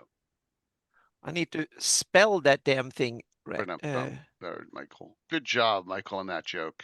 Woohoo! Funny. So okay. Everybody's talking about Karimar. There is a little shop now. But where the heck is that from? Yeah, Canamar's Canamar. Canimar. I've never heard of it. Canamar's Towers. Canimar. Okay, there we go. See, I can't even. Canimar. Yeah, there's 3 of them. Yep. Sounds like living Greyhawk. Canimar. It certainly feels like that. Yeah. It's one of these things that I know I put in there for a reason, and now the reason is nowhere to be found. Right. Yeah. No biggie. Yeah, because the only hit I get is an email that was someone asked me about it, and I know I didn't invent them. So let's see here. And it's not pale map. Yep. I've had like 4 or 5 of these things that now when I try to research where the heck they came from, there's nothing. Well, But now we I got know that was something, yeah. the It's not a reason big I deal. put them there. Yeah. No, but for me it's a big deal because I want to know where the heck they come from. Yeah. Well, now that we got a little bit of time with Jay, is there any magic items set Oh from yeah, the Greyhawk Adventures, Abbor-Alz right? Bright Desert? Yeah. I believe so. Let me bring this up. I know it was right here. Where the hell is it? There we are. Click.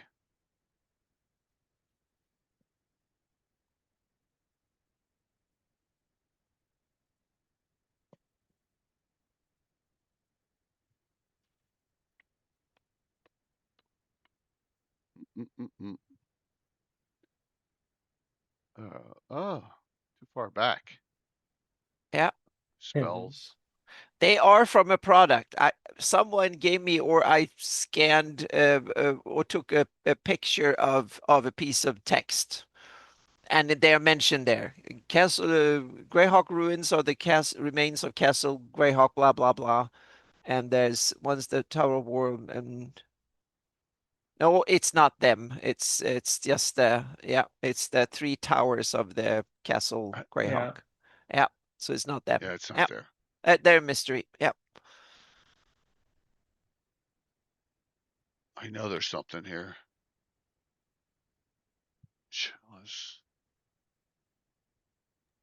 If there isn't, there should be. This could be she. I thought there was one. Holy Star of the Bright Desert. This is a copper star marked with silver axe and energy bolts of erroneous invincibles fashioned by dervishes to aid them in the holy battles against infidels.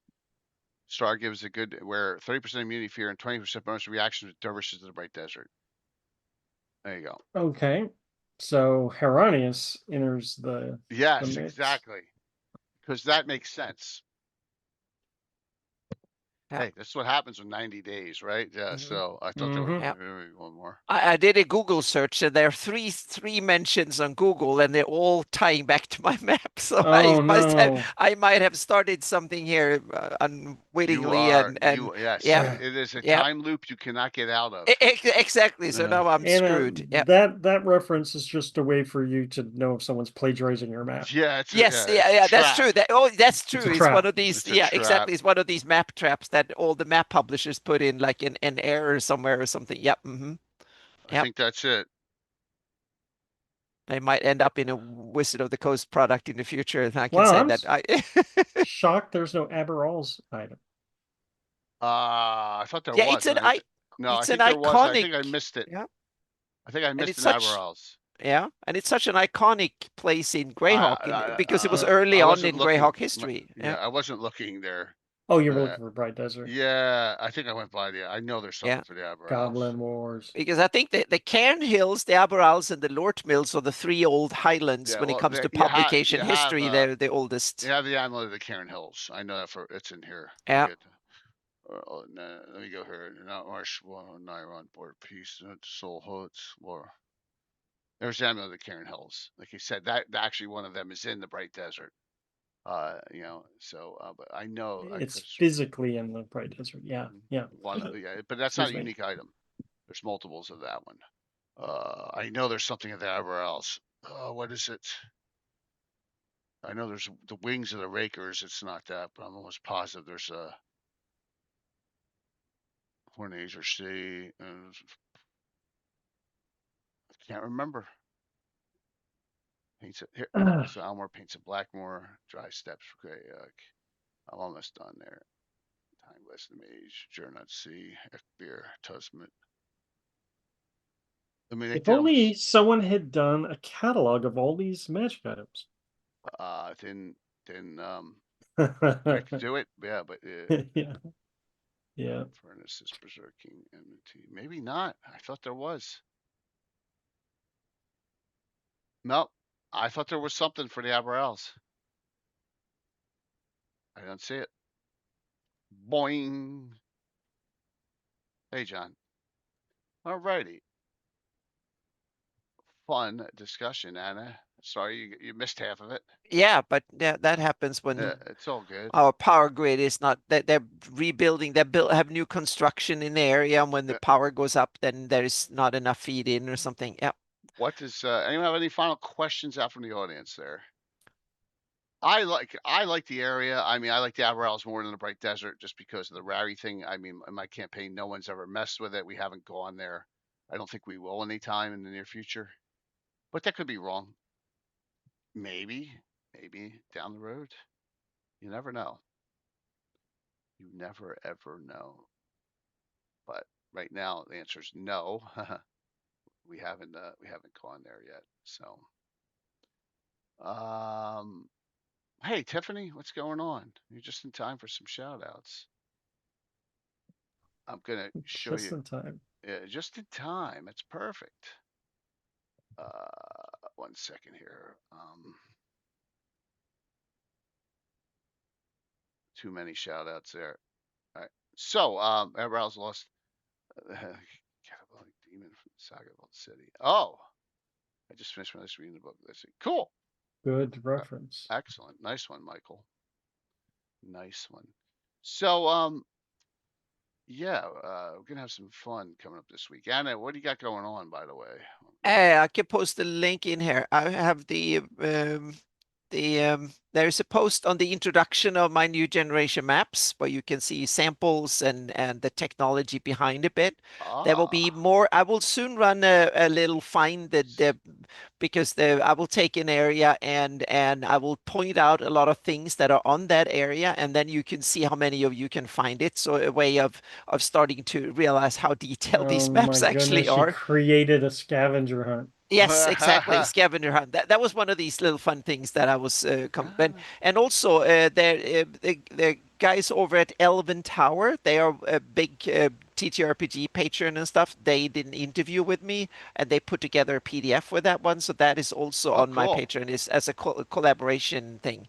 Yeah, they're great. So I love to. I've done some Zoom hangouts and stuff with them. They're great. Nice. So yeah. Very cool. Are you on to a Friday? Yep, that's the plan to be on Friday, but not Linda. I think her mother is not doing well, so we'll see. Yep, yep. Mike, you got a link for us? Oh, right. Yes. Cartoon time after. Okay, so they just got done with Orlane. Today's comic is somewhat close to today's topic. Oh, close. It's close. All right, here we go. Let's take a look. Oh, I love my cultist Wednesdays. Yeah. Oh, Highport. Oh, why didn't it switch? How did they get to Highport? They walked. Okay. Okay. Yeah. Probably wondering why we're in Highport. Yeah, but if it's to destroy the city, we're too late. Whoops, shit. This place is already a wreck. Indeed, listen, ships using yellow sails are raiding ports from Onwall to the Wild Coast, carrying citizens off in the night. These are so-called slave lords operating out of this despoiled city. However, local lawyers say the extent of their slavering is unknown. But not to us. Nope, not to us. What do we know again? We know that there are a secret evil cult behind the slave lords. Oh yeah, I've always wanted to fight some Aspis. Aspis, what are you talking about? Oh no, weevil like humanoids that fight with swords and shields. I said an evil cult. Evil. I said an evil cult. That's evil funny. Cult. Yeah. Oh my gosh, dude. Can't have these amateurs. Yeah. That's so awesome. Yes, thus begins the Slaver series. Nice. Oh, cool. Awesome. Very, very cool. Thank you, Mike. These are wonderful. They're so good. In Reddit Traders, the Abbor-Alz brooch of warning. Anyone wearing it can never be surprised. Yeah, that's a good one, Rob. You're absolutely right. You're absolutely right on that. Yep. You can never be surprised, which is awesome. All right, so what else you got, Mike? What you got a game going on this week? What happened? Yesterday, the guys were patrolling the troll fens while getting ready for a raid on their castle in Theocracy of the Pale. And sure enough, they stumbled upon a few hundred trolls coming their way. So they had to rush back and man the walls. So next week's going to be a big war machine throwdown. Nice. Yep. Yeah, don't try and sneak a Master and Commander chat quote in on me. Come on, man. Yes, the lesser of two evils. He gets it. Yes. All right. So here's what's going on. 5 streams this week. Why? Because I'm insane. This is part of tomorrow night, a close up. And so's that. That looks like a warehouse of some sort. And there we go. The unknown adversary, armed and dangerous, 3 straight weeks, starting tomorrow, and then the 2nd, and then the 9th of July. We're gonna have some armed and dangerous going on. Yes, 3 straight weeks of this Black Oak Workshop giveaway tomorrow night, and then hopefully this is in order. It's not. All right. So by the way, Tiffany's got her Resident Evil TTRPG Friday at 6 Central, 7. So maybe she can read into Anna after that or someone else, but with Myriad. So check it out. All right. It's gonna be good. At 6 Central. Anna, you don't start till 9, right? Yeah, 9 Eastern. Yep. Yeah. So a 2-hour difference there. That's good. Resident Evil TTRPG. That'll be awesome. And then Saturday is a double header. In the morning, it's a barbarian group. We got a Reckless Reunion. Myriad, Taryn, Mandy, Phantom, and Korg. And that's at 10. We're starting an hour early because at 2:30, I got the ever mysterious Tim C. State Invincible Overlord upstairs here. So I'll be playing it with my character, Countess Dervilia. She comes back from triumphant from war after all this time. Everyone loves a parade. That scares the shit out of me. Him putting that in as the title. I know that's gonna go. I know it's gonna go bad. So that's a doubleheader, and then we'll have a Gabbin on Sunday. Sunday after we have all of our we are doing Emperor's Choice guys the week after Sunday, but that's not the end of it here. I want to announce a really good announcement here. Let me go to, excuse me, here. Notice Ed's been added to the Fortress Elendar 24-hour live stream. Right, Saturday we start we start at 10, July 11th, 20. We go until we're finished Fortress Elendar. I got this late last night or early in the morning. It's on the front page of Twitch. Yay! And that'll be from at least up to 4 p.m. Eastern. It'll be on the front page. So I usually average between 1,500 and 2,500 viewers then. It'll be awesome. Yeah. So, yes. Hey, Myriad, it's going to be cool. It's going to be super cool. Yeah.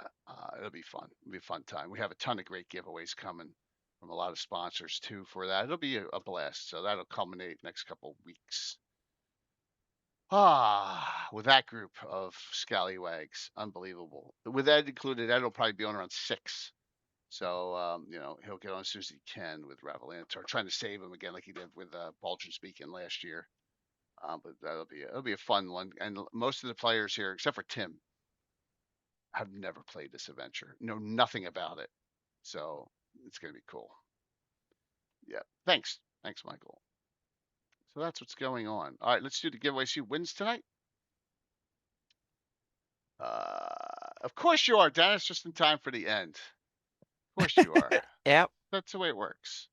It's no big deal. I think we're gonna raid into Troller Games because Grace is on. I don't see any other really major stream team people on. So, all right, here we go. Closing it out. Tonight's winner is Lord Forth. Congrats. You want the Marklands or Scarlet Brotherhood? Let me know. Those are one of the two I'd probably recommend. All right. you let to me know. Yep. And with that, Anna and Mike, thanks. What a fun one. Kicking off a really packed week of content and a lot of fun. Yes. So note that normal time tomorrow, 7 o'clock start. Have a little more heavy than normal. Thanks, Mandy. A little more heavy than normal than with the RP this time. You'll see. This is setting up the next 2 weeks afterwards, which is setting up the whole summer, and you'll figure it out at the end. I kind of told one person who's on right now a little tidbit about what I'm doing, but it's going to be a blast. We're going to have a fun time with this summer. Summer's going to be great. So yeah, see you all. See you all very soon. Anna, Mike, thank you very much for another fun one. Yeah, thank you. Dennis, watch the replay on this one. Went over a lot of Abbor-Alz and the Bright Desert on this discussion. There was Spelljammer mentioned. There was Spelljammer mentioned at the end. That one of the ways to destroy the crown, the Scorpion crown, is to take it on a Spelljammer ship and take it out in the mountain. Yeah, absolutely. Which is crazy. All right, let me hit a wrong button here. Boom. See ya. Not at 5, not too late. All right, setting up the raid. Tomorrow night will be dope. Roller games. Say hi to Grace. She's probably doing readings.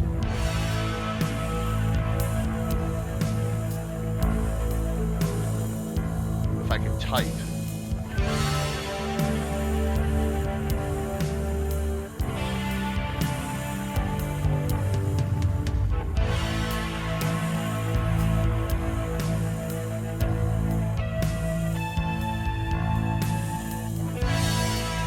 All right, nice healthy 63. 5, 4, 3, 2, 1. All right, see you tomorrow night.